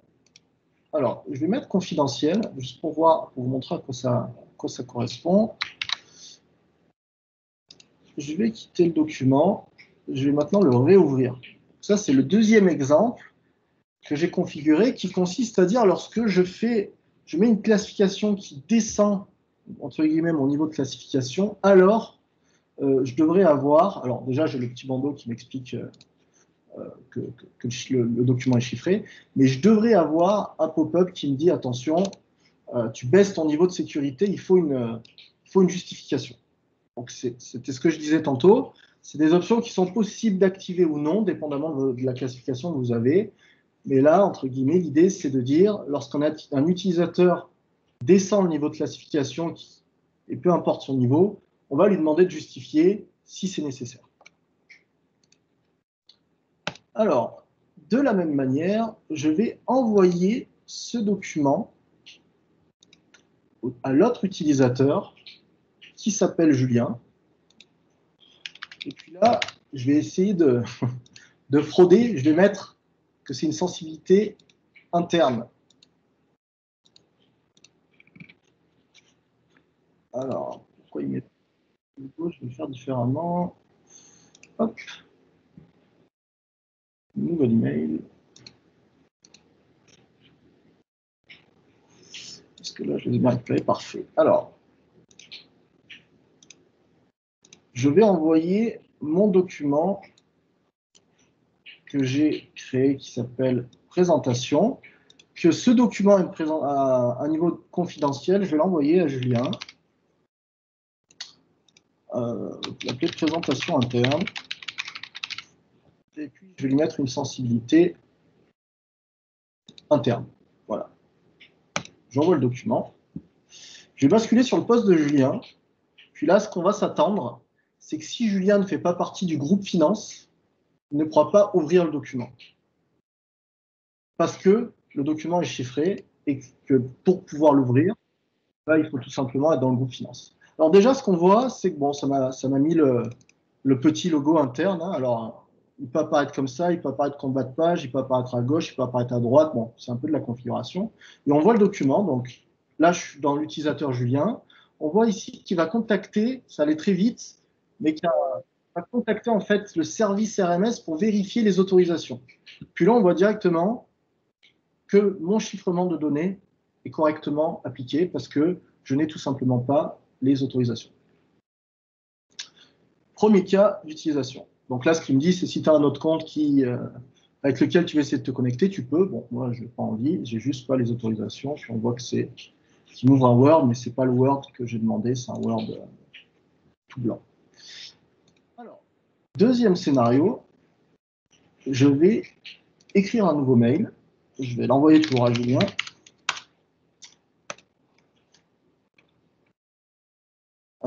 Je vais mettre information confidentielle. Voilà, on va mettre ça comme ça. Je vais essayer de l'envoyer. Première chose que je disais, c'est là on voit qu'à chaque fois que j'envoie un email, et ce sera la même chose pour les documents, ça m'oblige un tag. Puis ça, c'est très très bénéfique parce que ce qu'il faut savoir derrière tout ça, c'est qu'au-delà de faire de la classification et du chiffrement, vous avez la possibilité de mettre des politiques internes dans votre DLP qui va vous permettre de faire un certain nombre de checks d'éléments, de retirer des pièces jointes si jamais vous estimez que ce n'est pas correct, etc. Et si l'information est mal classifiée, votre DLP va se retrouver avec énormément de faux positifs. Donc c'est pour ça que c'est intéressant de forcer l'utilisateur finalement à positionner une classification. Et puis là, c'est une classification confidentielle que je vais lui envoyer. Et sauf que je ne sais pas que Julien n'est pas dans mon équipe, qu'il n'est pas dans finance, parce que l'information, l'email que j'avais, c'était un email finance. Et là, ce qu'on va voir, donc on voit déjà que ça rajoute un petit cadenas au niveau Outlook. Et on voit, ce message a été restreint, il ne peut pas être affiché toute l'histoire. On va se rendre compte, c'est que étant donné que Julien n'est pas dans le groupe finance, il ne peut pas accéder à l'email. Donc là, c'est un exemple pour vous dire, on l'a fait sur le document, on l'a fait sur l'email, même résultat. Je ne suis pas autorisé à l'avoir. Je vais faire un dernier scénario sur email, puis après on va passer sur Teams. Le dernier scénario, c'est le groupe secret. Dis-moi, Serge, hein, si je suis un peu borderline avec le temps. Non, c'est plus la résolution d'écran encore qui est un peu petite. J'ai des commentaires dans les... Aïe, aïe, aïe. Pour le temps, je peux te laisser autant de temps que tu veux. C'est intéressant. Merci. Alors, désolé pour la résolution. Je pas forcément. Est-ce qu'il n'y a pas les experts Teams, il n'y a pas la possibilité de zoomer un petit peu au niveau de Teams directement? Je ne sais pas si au niveau du partage, peut-être. Non, ça te prendrait Zoom It ou quelque chose comme ça sur ton écran ou juste changer la résolution derrière sur ton poste de travail. Si je fais ça comme ça. Ouais, non, ça n'a pas mieux marché comme ça. Ouais, c'est mon écran qui est un peu trop grand. Je vais essayer de le faire sur l'autre écran. Bougez pas. On peut le mettre en plein écran, mais même si on le met en plein écran, je pense que pour certains, c'est pas assez gros encore. Il y a moyen avec les contrôles plus et contrôles moins de grossir un peu. Ouais, mais là, il n'est pas dans Team, il est dans Outlook. Non, mais la session, moi, je l'ai faite sur mon écran, là, j'ai grossi, je perds le contrôle de Team, mais les écrans de Joris m'apparaissent plus gros. Ouais, c'était ce que je l'avais déjà fait tantôt, cette partie-là, mais est-ce que c'est visible quand même? Parce que si vous voyez rien, ça perd un peu de son intérêt quand même. Ouais, c'est ça, pour les participants qui ne voient pas assez grand, là, comme Marie-Claude a dit, si vous faites CTRL+, pendant le temps que vous êtes dans Teams, ça va grossir la visualisation. En fait, CTRL-, si vous faites CTRL-, vous allez voir plus gros l'écran de Joris. C'est ça. Juste me confirmer que ça oui, va. On va vivre avec. C'était juste pour remontrer un peu le message qu'on avait, ce qui était très grand. Là, il y a écrit « Vous n'êtes pas autorisé à ouvrir cette page-là ». Donc, quand j'envoie l'email en confidentiel, ce que ça prend, c'est que pour consommer l'email, il faut que j'appartienne au groupe finance. Si je n'appartiens pas au groupe finance, je ne peux pas consommer l'email. Maintenant, l'exemple que je voulais vous montrer, c'est je renvoie l'email à Julien, c'est un très bon cobaye, Julien, et je vais mettre information secrète. Alors, je mets juste le titre parce que ce que je vais appliquer, c'est la classification secrète. Voilà, info secrète. Et je vais mettre une sensibilité secrète. Puis en mettant la sensibilité secrète, ce que ça met, ça place des politiques où je ne peux pas transférer l'email, je ne peux pas imprimer, je ne peux pas copier son contenu, etc., etc. Donc quand je vais l'envoyer, information secrète à Julien, je vais arriver ici, donc on va voir qu'il y a aussi le cadenas. Par contre, cette fois-ci, je suis en mesure de consommer finalement le document, donc on voit bien l'information. Par contre, je ne peux pas le transférer. Alors le bouton est toujours là, hein, on ne peut pas enlever le bouton d'Outlook. Par contre, il y a écrit « Vous ne pouvez pas effectuer cette action, l'accès de ce message est restreint par une autorisation ». Donc là, basé sur cette classification-là, j'ai automatiquement bloqué la partie transfert. Alors, c'est des exemples que je donne. L'idée, c'est plus de voir le comportement qui se passe derrière et ce que je peux faire. On s'entend que lorsque vous partez sur un projet comme ça, premier élément à travailler, c'est la gouvernance des données, puis la gouvernance de votre classification. Est-ce qu'il y a des questions par rapport au premier scénario que j'ai montré, ou en tout cas des choses que j'ai dites qui nécessiteraient une question ou une remarque? Moi, j'en ai une. Joris, tu as fait un exemple tantôt avec un document Word pour pouvoir être capable de sélectionner. Qu'en est-il des PDF? C'est des choses qui sont également possibles. Alors là, ça dépend aussi du niveau de licence qu'il y a. Je pense que je ne suis pas sûr à 100% que ça prenne du P2, mais je pense que c'est peut-être ça que ça prend. La manière que ça fonctionne, AIP, c'est que ça vous l'encapsule dans un document PPDF quand vous faites de la sécurité. Okay. Ça va l'encapsuler, mais votre classification sera possible auprès du document. Okay. Et là encore, après, ça dépend des scénarios, mais généralement, c'est comme ça que ça fonctionne au niveau de la protection. OK. Merci. Une chose importante qu'il faut savoir, c'est que en tout cas, de ce qui est de la protection, il faut que l'extension du document, ou du moins la manière que vous allez le faire, je dirais l'élément qui va lire votre document, soit compatible avec tout ce qui est IRM. Donc, ce qui est IRM, on se rappelle tout à l'heure, tout ce qui est information relative à la sécurité. Je vais donner un exemple. Acrobat Reader, qui est énormément utilisé, n'est pas compatible. C'est-à-dire que si je vous envoie un PDF protégé par RMS, vous n'allez pas pouvoir l'ouvrir dans Acrobat Rider. Il va falloir utiliser un Foxit, je crois que c'est Foxit Rider ou Foxit Pro, je ne sais plus trop comment ça s'appelle, pour pouvoir le consommer. Donc, bon, il y a des choses aussi, dépendamment des extensions que vous voulez avoir, à prendre en considération. Alors, est-ce qu'il y a une autre question basée un petit peu sur les démonstrations? Si je peux me permettre, juste maintenant, c'est possible d'ouvrir les documents Acrobat qui sont encryptés. Là. Donc, c'est un add-on additionnel qu'il faut installer conjointement avec Acrobat. Exactement. Mais par contre, il faut rajouter un. Ok, c'est un module que tu as rajouté, c'est ça? C'est un add-on qui est fourni maintenant, qui est disponible chez Microsoft, là, qui te permet justement de quand tu vas ouvrir un PDF qui est encrypté, tu vas avoir un prompt de Microsoft Azure Information Protection. Puis là, il va falloir que tu t'authentifies avec ton compte Microsoft. Là. Puis là, tu vas être en mesure d'ouvrir ton document à même Acrobat. Pardon. Exactement. Alors, il y a soit ça, soit utiliser un outil qui est capable de lire de l'IRM. Les deux approches sont possibles, mais c'est exactement ça. Ok. Alors, on va passer maintenant un petit peu plus à la partie Teams. Alors, côté Teams, je vais reprendre mes notes. Qu'est-ce que j'ai mis ? Alors, dans Teams, donc là, je suis sur mon groupe finance. Donc, mon groupe finance qui a une classification confidentielle. Donc, déjà, ce qu'on va pouvoir voir, on se rappelle de la configuration que j'avais portée. On avait dit que sur le groupe finance, quand c'est confidentiel, c'est privé. Donc, si je vais et que je bascule, par exemple, sur quelque chose qui est déjà créé, si je bascule sur mon...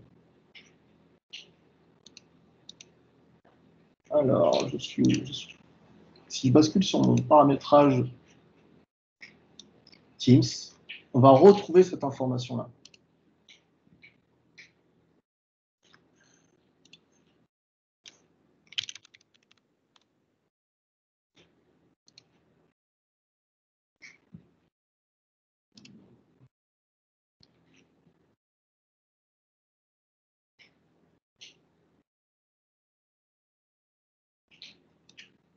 Alors, au niveau de Teams, on voit ici le niveau de confidentialité qui a été positionné, confidentiel. Donc, on voit par exemple que la confidentialité est privée avec le niveau de confidentialité confidentielle que je lui ai posé. Alors, confidentiel, ça représente la classification. Hein. J'aurais pu sélectionner autre chose. Et ce qui se passe, c'est que je ne peux pas le basculer en public. Donc, on se rappelle un petit peu la configuration que j'avais apportée tantôt. J'avais dit, pour cette classification-là, c'est du privé. Je leur ai mis une classification interne. J'aurais pu facilement switcher de l'un à l'autre. Donc là, typiquement, la répercussion qu'il y a directement au niveau de Teams, c'est ça. Si je bascule côté SharePoint, ça va être exactement la même chose. Bon, je ne vais pas passer sur tous les éléments, mais ça va être exactement la même chose. Ensuite, si je crée un nouveau Teams, je garde la même logique. C'est-à-dire que si je crée un Teams from scratch, que je choisis son niveau de classification, dépendamment de ce que je choisis ici, ça va directement agir sur certains paramétrages que je vais avoir et que je vais retrouver au niveau de mon Teams. Donc, si je reprends confidentiel, on voit typiquement que je ne peux pas choisir public. Si je prends interne, je peux choisir public si je le souhaite. Donc ça, c'est directement des éléments qui va être possible directement d'appliquer, ou pareil, il y a des possibilités aujourd'hui de partage à l'externe pour les bloquer ou non. Ce qu'il faut avoir en tête, c'est que là, on n'est qu'au début vraiment des possibilités que va offrir Microsoft et qui vont mettre énormément d'efforts sur les nouvelles fonctionnalités et sur la liaison qu'il va y avoir entre les classifications qui vont être disponibles et les répercussions qu'il va y avoir au niveau du système. Est-ce que je peux juste te demander de revenir un coup en arrière pour juste faire créer une équipe et voir le nom? Donc, oui. Parce qu'il y a l'option de la classification, là, donc from scratch, oui. Oui. OK. Mais il ne doit pas encore demander le nom. Puis si on choisit confidentiel, mettons, oui. On fait privé, puis on va à la prochaine étape. OK. Il n'y a pas l'option de choisir la classification, c'est vraiment relié avec la sensibilité. Parce qu'actuellement, moi, dans mon environnement, je n'ai pas j'ai pas d'étiquette de sensibilité là, d'activer. Puis D'accord. à cet écran-là, je peux cliquer sur Autre puis avoir un menu déroulant avec les classifications. On dirait que les sensibilités, ça remplace la classification. C'est la classification plus classique qui servait à rien, là, qui n'était pas attachée à rien, mais on pouvait mettre un menu déroulant là. Autant pour un site SharePoint que pour un Teams. Alors oui, alors après, bon, c'est sûr qu'il y a... Moi, je suis sur un environnement vraiment from scratch. Je n'ai pas testé tous les scénarios possibles et imaginables. Mais après, il y a des choses qui vont, il y a des choses qui vont se recroiser là. Je peux te confirmer, moi, que ça n'a absolument rien à voir. Et puis que la classification de groupe n'est nullement connectée à la sensibilité que tu vas configurer. Donc, en gros, idéalement, quand tu vas mettre en place ça, je te dirais de désactiver ou d'enlever peut-être le côté confidentialité, parce que la confidentialité de ton groupe sert en fait strictement à rien au niveau des mesures que tu vas y appliquer au niveau de ta sensibilité. Puis tu as raison qu'un environnement à Scratch, je risque qu'il n'y a pas ce menu-là qui apparaît. Il faut que tu fasses une commande PowerShell pour que ça apparaisse. C'est juste que moi, c'est parce que je me sers de ça pour implanter des template Teams, dans le fond. J'avais fait une conférence là-dessus il y a plus d'un an. Là. Fait que je voulais être sûr qu'il n'y ait pas comme de problème que si on commence à activer la sensibilité, que ça ait un impact. Mais comme tu dis, Jacques-Alexandre, il n'y a pas de lien du tout entre les deux. C'est juste que des fois, classification, c'est aussi appeler votre niveau de sensibilité ou de confidentialité. Dépendamment si tu es dans Teams ou dans SharePoint, c'est pas le même libellé du champ, puis ça porte vraiment confusion, ce feature-là. Ce que moi, je pense, puis ça, là, c'est mes two cents, là, on va dire ça comme ça, c'est que ça risque d'un jour de se croiser, là. Encore une fois, on parlait des anciens labels Microsoft 365, il y a de l'IP. Bon, ce qui va se passer, c'est que la sensibilité, finalement, est basée sur un modèle de classification, indirectement. Ça peut être vu comme étant une suite logique. Alors, je ne dis pas que c'est systématiquement le cas, etc., mais je dis que la sensibilité telle qu'elle apparaît ici, ça reprend mes niveaux de classification. Donc, dépendamment du scénario, du processus et des capacités qu'on va avoir dans Teams, c'est des choses qu'on pourrait imaginer de merger dans l'administration et dans le design qu'on va avoir, enfin que vous avez de vos environnements. Et c'est sûr qu'aujourd'hui, ça par rapport, mais possiblement demain, oui. Si je peux me permettre. Oui, bien sûr. En fait, il y a l'ancien et le nouveau modèle. Vous savez qu'on est à cheval entre le classique et le moderne. Donc, le modèle AIP a été utilisé pour définir la base du moderne. Mais tout ce qui était classification auparavant, c'était vraiment des informations qui étaient uniquement attachées à l'objet. On parle des classifications des groupes, celles qui sont utilisées par les Teams, par exemple, mais qui sont définies par PowerShell. Et celles que tu utilises, si ma mémoire est bonne, Francis, quand tu fais ta définition, tu vas utiliser la classification des groupes qui est l'ancienne classification, la classique. Oui, exact. Et le fait de basculer de classique vers moderne, malheureusement, c'était un switch on and off. Là, il y a un moment, quand tu décides de basculer vers la nouvelle classification, la moderne, ben à ce moment-là, tu bascules avec PowerShell vers la classification que tu as mis en place dans le module conformité et sécurité de Microsoft 365, qui n'est que le modèle AIP qui a été intégré dans le module conformité et sécurité. Est-ce que c'est correct? Ben, dans le sens que là, ça le désactiverait carrément l'autre menu déroulant qui avait avant. Ça va désactiver et remplacer par le... Alors maintenant, ils appellent ça différemment, là, le menu de sensibilité, c'est les Unified Labels, en fait. Ils appellent ça les Unified Labels parce que ça arrive aussi dans Power BI. On les retrouve partout, dans Power BI, dans Power Apps, ça commence à arriver. Dans Dataverse, ça arrive aussi. Donc, en fait, ils ont utilisé le modèle AIP et ils l'ont unifié sur l'ensemble des applications. Exactement. Merci Nico pour la petite précision. C'est exactement ce que je disais tantôt au tout début, là, lorsque je faisais la différence entre tout ça. On garde en tête que le module de classification, c'était essentiellement pour de la classification simple et de la rétention côté Microsoft 365. Aujourd'hui, l'exercice, c'est qu'il rapatrie la logique d'étiquette et de chiffrement au niveau de la console de protection côté Microsoft 365. Et je pense que la prochaine étape, je ne sais pas dans combien de temps, ça va être d'unifier la classification telle que c'est fait aujourd'hui dans Microsoft 365 au niveau du centre de protection tel que je vous l'ai montré tout à l'heure. Et ça, c'est de la spéculation que je fais, je ne peux pas le garantir à 100%. Mais ce serait la suite logique. Pourquoi ce serait la suite logique? Parce que là, vous vous retrouvez avec 2 niveaux de classification possibles. Il y en avait 3, il va y en avoir 3 jusqu'à finalement début avril. Ils en enlèvent un côté Azure pour le basculer ici.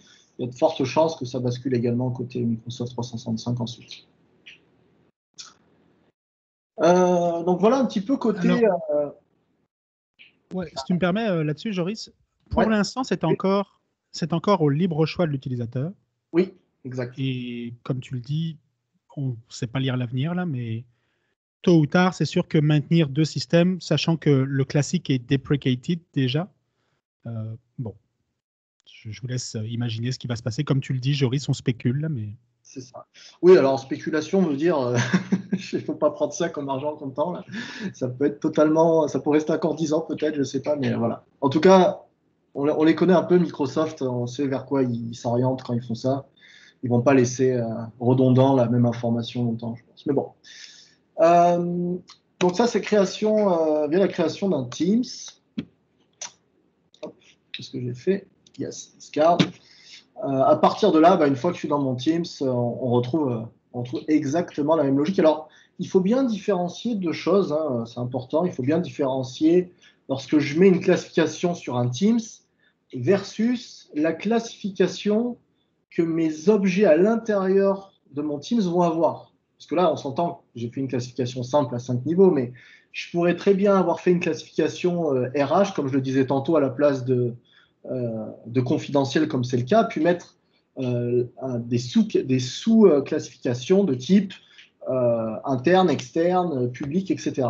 Donc ça, faut bien le voir. C'est-à-dire que c'est pas parce que dans mon Teams, je l'ai mis confidentiel que tous les documents qui vont être dans le Teams vont être confidentiels. Je peux très bien avoir une classification différente au niveau des documents. C'est vraiment important de bien faire la différence entre les deux. Donc à partir de là, au niveau des fichiers, ça se passe exactement de la même manière que j'ai fait tout à l'heure sur mon espace personnel. J'ai la possibilité de créer des nouveaux documents. Alors je peux le faire directement via Teams ou via, je dirais, mon bureau. Présentation 5. Et à partir de là, quand on parle justement d'Unified Labeling, on se retrouve avec la même logique sur l'intégralité des plateformes. Parce qu'il y a quelques temps de ça, c'était impossible d'appliquer un modèle de classification sur Teams, sur SharePoint. Aujourd'hui, c'est entièrement possible. Hop là, ça est arrivé. Donc là, Hello World, par exemple. Là, on se retrouve à retrouver les éléments que je peux publier à ce niveau-là. Donc là, par exemple, interne, ça va le mettre. Hello World, si je ferme, que je le réouvre, par exemple, dans mon client et dans mon apps, il va récupérer l'information, je peux le modifier ici, et on retrouve exactement la même logique que ce que je vous ai montré tout à l'heure. Si j'applique une classification X ou Y, ou qu'il y a du chiffrement, si j'envoie ou je sors le document, eh ben, on va checker les droits aux utilisateurs pour pouvoir le consommer. Donc là, on voit par exemple qu'il a repris la classification interne, et on retombe exactement dans les autres scénarios que j'ai montrés tantôt. Petite parenthèse toutefois, qui est importante, si vous chiffrez un document, si vous le positionnez ensuite dans SharePoint ou dans Teams, il sera impossible de l'ouvrir en ligne directement. Aujourd'hui, c'est le cas, je peux vous montrer à quoi ça ressemble. Si je le mets par exemple sur confidentiel, donc on se rappelle, confidentiel, je vais positionner une protection de documents sur le groupe finance. Hop, je fais une modification, je l'enregistre. Donc là, il enregistre. Je quitte. Si j'essaie de l'ouvrir directement au niveau de Teams, il ne va pas pouvoir l'ouvrir parce que Teams aujourd'hui n'est pas... Alors, il ne va pas me faire mentir, j'espère. Voilà. Teams aujourd'hui n'est pas en mesure, ou du moins avec la configuration que j'en ai fait, de pouvoir aller consommer ce document-là. Donc ça prend d'aller l'ouvrir dans Word pour vérifier les droits et pour ensuite pouvoir déchiffrer le document. J'imagine que la coédition n'est pas possible, même avec les clients lourds. Si on est deux à ouvrir le même document et à essayer d'éditer dedans, c'est chiffré. Lorsqu'il est chiffré? Oui. Ah non, ça va pas. Aujourd'hui, la coédition dans le chiffrement, en tout cas, la dernière fois que je l'ai checké, ça remonte à 3 mois, c'était pas possible. Puis au niveau de la recherche, est-ce que le full text index, là, est-ce que ça fonctionne avec un chiffré ou non là plus aussi la recherche ne marchera pas? Il y a quand même beaucoup d'impact sur la collaboration normale. C'est les gros avantages qu'on dit qu'on va avoir avec 365. Dès qu'on applique le chiffrement, il y a des impacts là, qu'il faut être conscient. Là. Exactement. Alors, je vais vous parler d'un dernier sujet. Je vais essayer de faire rapidement pour qu'on ait le temps de parler des nouveautés. Je vais vous l'évoquer. Justement, pour pallier... il y a Jacques-Alexandre qui a la main levée. Je ne sais pas, il vient de la baisser. Ouais, je viens de la baisser en fait. Je voulais juste renchérir rapidement parce que les entreprises vont souvent dire let's go, l'encryption, c'est mon nouveau messie. Je vais protéger tous mes documents partout. Mais je peux vous assurer que ça apporte énormément de drawbacks à gauche et à droite, des comportements, des behaviors qui évoluent avec le temps. On parle justement de ne pas pouvoir voir l'historique des versions directement dans Suite Office. Tu n'as pas de file preview, tu n'as pas de coédition, tu n'as pas d'autosave, tu as des problèmes avec les fichiers Acrobat, des trucs du genre. Donc, ça change quand même. Il y a une belle gestion de changement à faire si vous voulez l'implémenter. Donc, c'est vraiment l'encryption. C'est pas à mettre sur tout type de document pour le plaisir. Oui, il faut toujours, comme partout, il faut regarder les avantages et les désavantages, puis choisir ce qui est le mieux pour nous. Le vrai sujet là-dessus qu'il faut se poser comme question, c'est pourquoi je fais du chiffrement. Puis je recoupe entièrement ce que vous dites. Ça m'est arrivé de le déployer à large pour des grandes entreprises. Je parle de la fonctionnalité. Par contre, la portion chiffrement de données, ça n'a jamais été sur toute l'organisation. Ça a été sur une équipe bien définie. Généralement, c'était des petites équipes. C'était vraiment on ne parle pas de la majorité dans l'entreprise. C'était tout de suite sur des éléments très sensibles. Ou alors, c'était lors du partage à l'externe. Mais jamais, en tout cas, j'ai jamais, en tout cas, eu la chance ou la malchance, je ne sais pas trop, de tomber sur des projets où toute l'entreprise était chiffrée. C'est pas possible. J'aurais aussi un commentaire, je m'excuse en même temps. Tantôt, tu as dit on peut appliquer une étiquette sur le Teams au complet, mais après ça, les documents, par défaut, n'hériteront pas de cette étiquette-là. Et on peut même mettre des étiquettes qui sont qui sont plus basses là, dans l'échelle de tantôt. C'est quoi la logique de dire je mets un Teams confidentiel, mais les documents dedans ne sont ni étiquetés, puis on peut même mettre des étiquettes qui sont plus basses? C'est un bon point. En fait, en le disant, je me suis rendu compte que par rapport à ce que j'avais configuré, ce n'était pas forcément très clair. Alors, ce qu'il faut voir, c'est que moi, j'ai pris les étiquettes de base. Donc, j'ai pris 5 étiquettes qui parlent à tout le monde, qui sont très logiques. Mon point, c'était plus, je vais laisser la partie confidentielle de côté, d'accord? Je vais plus prendre des étiquettes que je n'ai pas forcément montrées ici. Donc, par exemple, une étiquette que je vais appeler RH, que je vais appeler TI, etc. Donc, je pourrais très bien avoir une étiquette au niveau de mon Teams qui est RH, c'est possible, donc elle est étiquetée RH, avec un niveau de sensibilité qui va avec RH. Puis, les documents en dessous ont une classification différente de type interne, de type externe, de type candidat. C'était ça mon point. C'était plus ça, de dire il y a différents niveaux de classification qu'on peut avoir. Alors, c'est sûr que dans l'exemple que j'ai fait, ça fait moins de sens, on est d'accord. Mais par contre, c'est plus le fait de dire que le niveau de classification peut être vu différemment au niveau du site SharePoint que de les objets qu'ils contiennent. Okay, merci. Après, ça peut aussi être, pour finir là-dessus, une sous-classification. Comme on l'a vu, enfin comme je vous l'ai montré rapidement ici, parce que là, je n'ai pas forcément fait de démo sous les sous-classifications, mais ça peut être, si on veut, une classification enfant, comme c'est par exemple ici, le temps que ça charge. Ça va arriver. Je ne sais pas ce que j'ai aujourd'hui, mais ça met du temps. Une sous-classification, c'est ça. Donc, dans secret, j'ai secret pour toute la compagnie ou secret pour mon groupe. Donc, je pourrais avoir RH avec un niveau entre guillemets, de sensibilité un peu moins élevé, puis on rentre dans les niveaux de sensibilité plus forts ensuite. C'est pour ça que je dis que vraiment, sur ces initiatives et ces projets-là, la première étape, c'est vraiment la gouvernance des données et de la classification à mettre en place. Rapidement, sur la partie SharePoint, donc là, j'ai basculé sur le SharePoint de mon Teams. Vous avez quelque chose qui s'appelle Information Rights Management. Donc, dans le cas où vous ne mettez pas du chiffrement sur le document au début je dirais pour ne pas avoir l'erreur que vous avez eue, que je vous ai montré, vous avez cette partie-là qui est intéressante. Alors, à quoi ça correspond? Cette partie-là va appliquer la protection et le chiffrement uniquement lorsque le document est téléchargé. Ça veut dire que, entre guillemets, vous ne retrouvez pas et vous ne retombez pas dans le scénario d'erreur que j'ai eu. Mais par contre, si vous téléchargez le document et que vous l'envoyez à droite ou à gauche, uniquement les personnes qui ont accès à ce Teams par défaut pourront consommer le document. Et donc là, vous pouvez rentrer dans les paramétrages. On est vraiment sur la logique RMS, là. Donc on a dissocié un peu la logique si vous voulez, de classification rattachée directement à un chiffrement. C'est en deux parties, mais la logique est la même. Et après, on peut tout simplement bloquer des choses et faire ce type de scénario-là. Donc si on applique ce type d'élément-là, ce que ça veut dire, c'est que le document n'est jamais chiffré lorsqu'il est à demeure dans ma bibliothèque de documents. Par contre, du moment que je télécharge le document, je ne dis pas que je le consume ou que je fais jouer mon index de recherche pour parser les documents et avoir les bons rapports. Je parle vraiment de télécharger le document pour le partager à des tiers, l'envoyer à l'externe ou même à l'interne à des personnes qui n'ont pas accès aux Teams. Là, ils seront, entre guillemets, ils ne pourront pas consommer le document comme ils veulent. C'était la dernière parenthèse. Je ne sais pas, Serge ou Nicolas, si on a encore 2 minutes, s'il y a des questions en plus, mais en tout cas, ça m'a fait plaisir d'aborder cette thématique avec vous. Alors, comme je le disais, c'est une thématique où on pourrait passer des heures et des heures.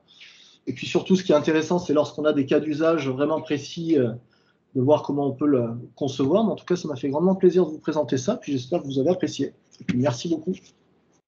Merci, Joris. On peut prendre quand même quelques minutes s'il y a des questions, parce que c'est un sujet, comme on a dit au début, qu'on n'a pas couvert souvent, la sécurité et la conformité à ce niveau-là avec le groupe d'usagers. Fait autant en profiter vu que tu es là.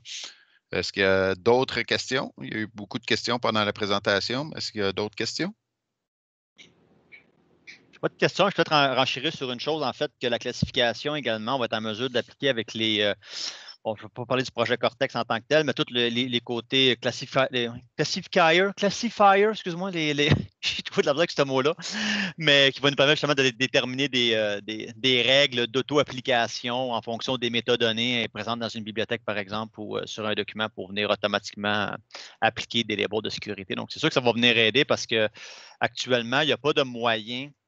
Si tu as déjà un site actuellement qui contient des milliers de documents, de venir dire je veux que tout ce qui est là-dedans, ça soit l'étiquette restricted, peu importe, qui vient mettre de l'encryption par défaut à grandeur. Il n'y a pas de moyen qui existe facilement de faire ça aujourd'hui. Donc, c'est un point à noter aussi. Quand on veut appliquer ça à large, c'est vraiment plus complexe. Pas impossible par programmation, mais plus complexe.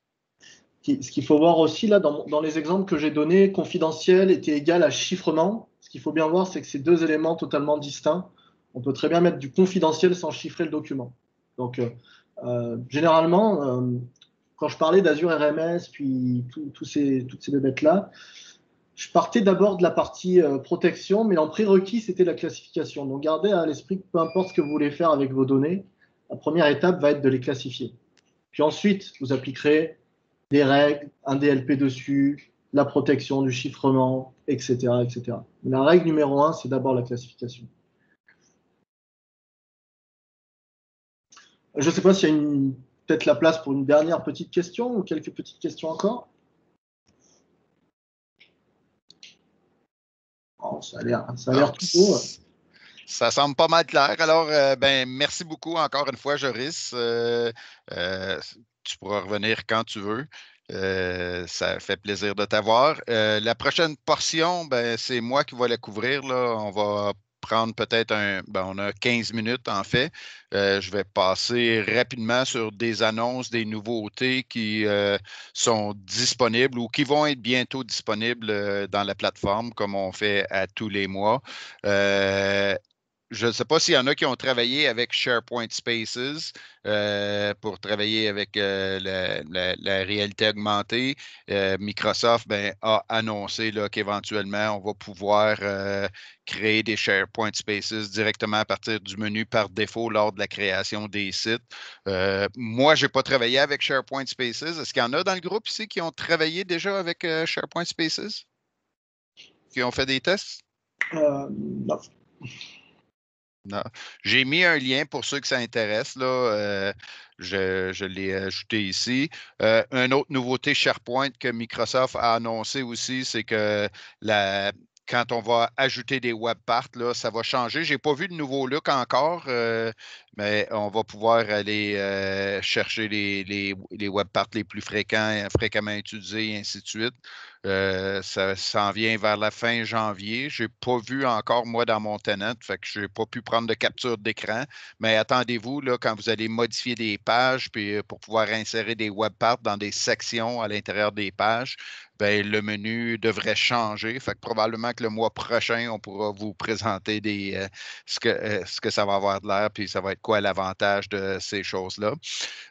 Microsoft a annoncé aussi quelque chose pour le MUI, le multilingue.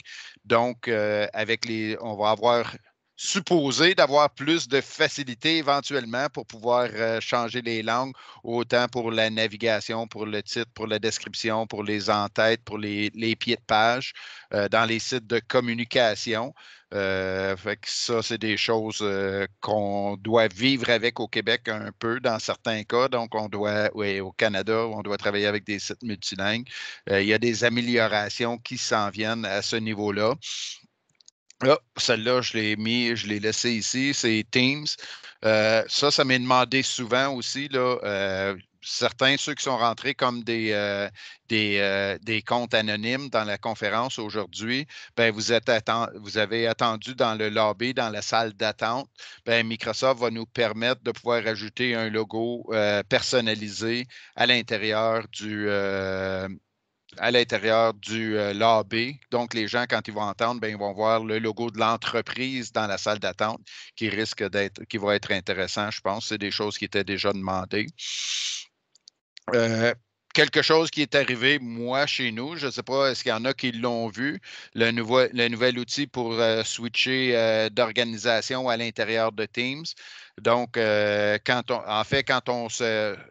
pas changement d'organisation, mais quand on se déconnecte de Teams, quand on vient le temps de se reconnecter, si on s'est déjà connecté avec des comptes différents, ben, il va nous offrir les autres comptes avec lesquels on s'est connecté pour pouvoir se connecter ou on va pouvoir sélectionner un nouveau compte.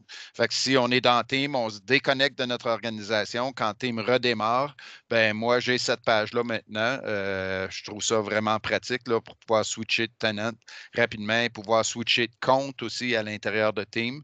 Est-ce qu'il y en a qui l'ont vu déjà dans le groupe ici? Oui, j'ai déjà en place, oui.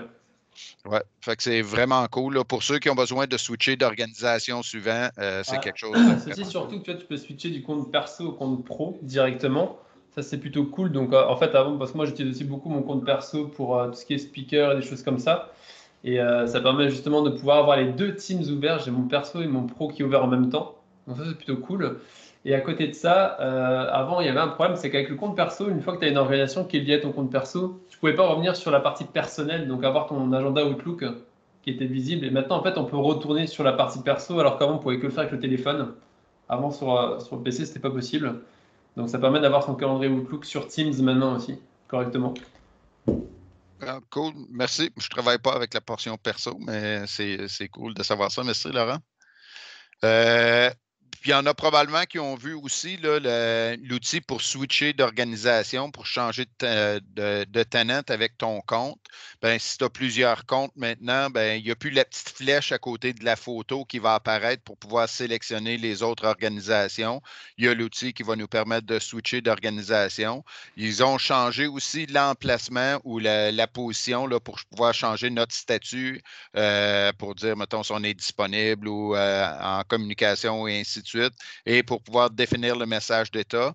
Si vous ne l'avez pas encore, ça s'en vient. Fait que si vous avez de la documentation qui a été faite avec les anciens modes pour vos clients dans vos entreprises, ben, pensez à mettre à jour la documentation parce que c'est 2 menus qui ont changé.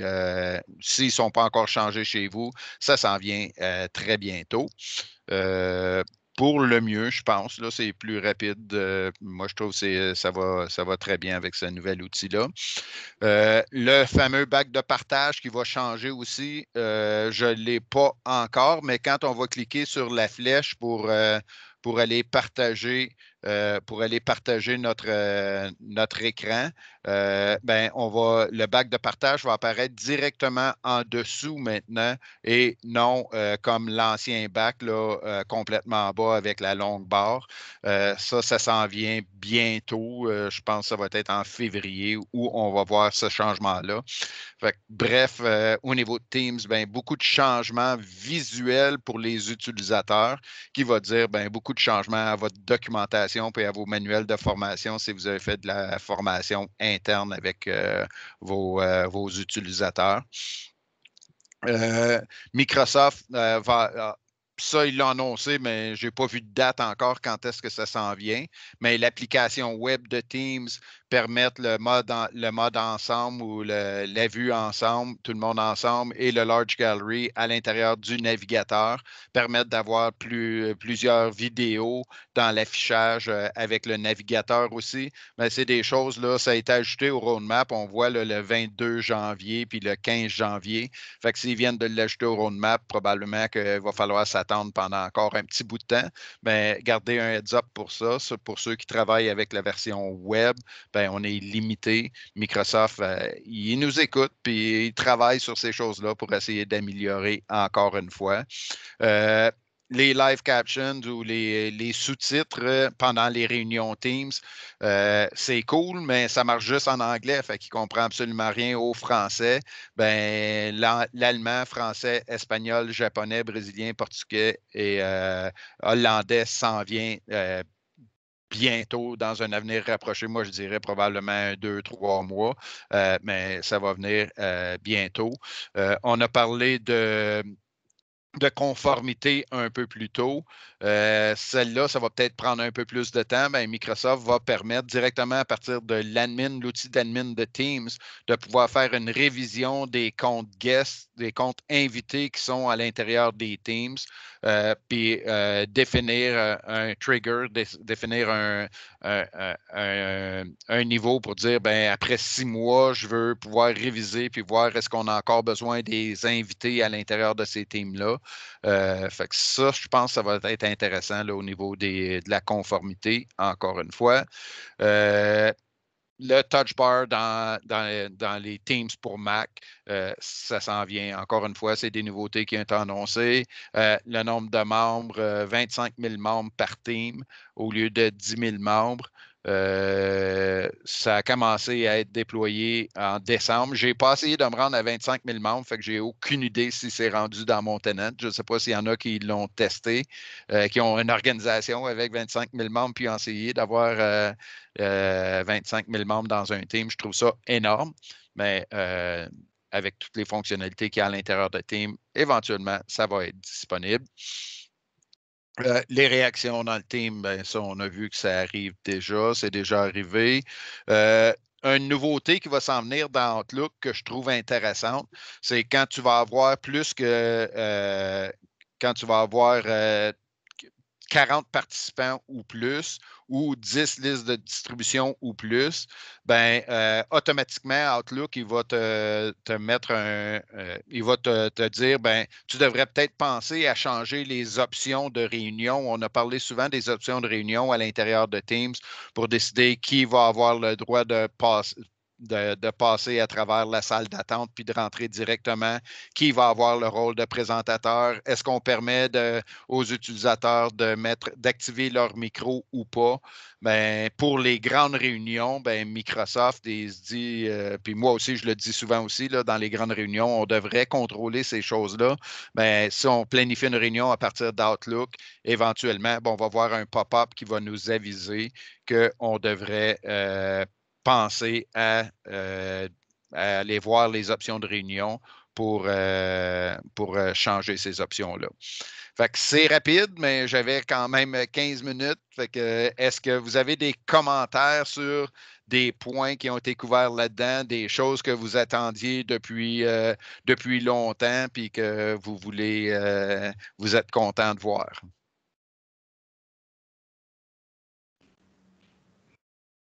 C'est le temps de parler.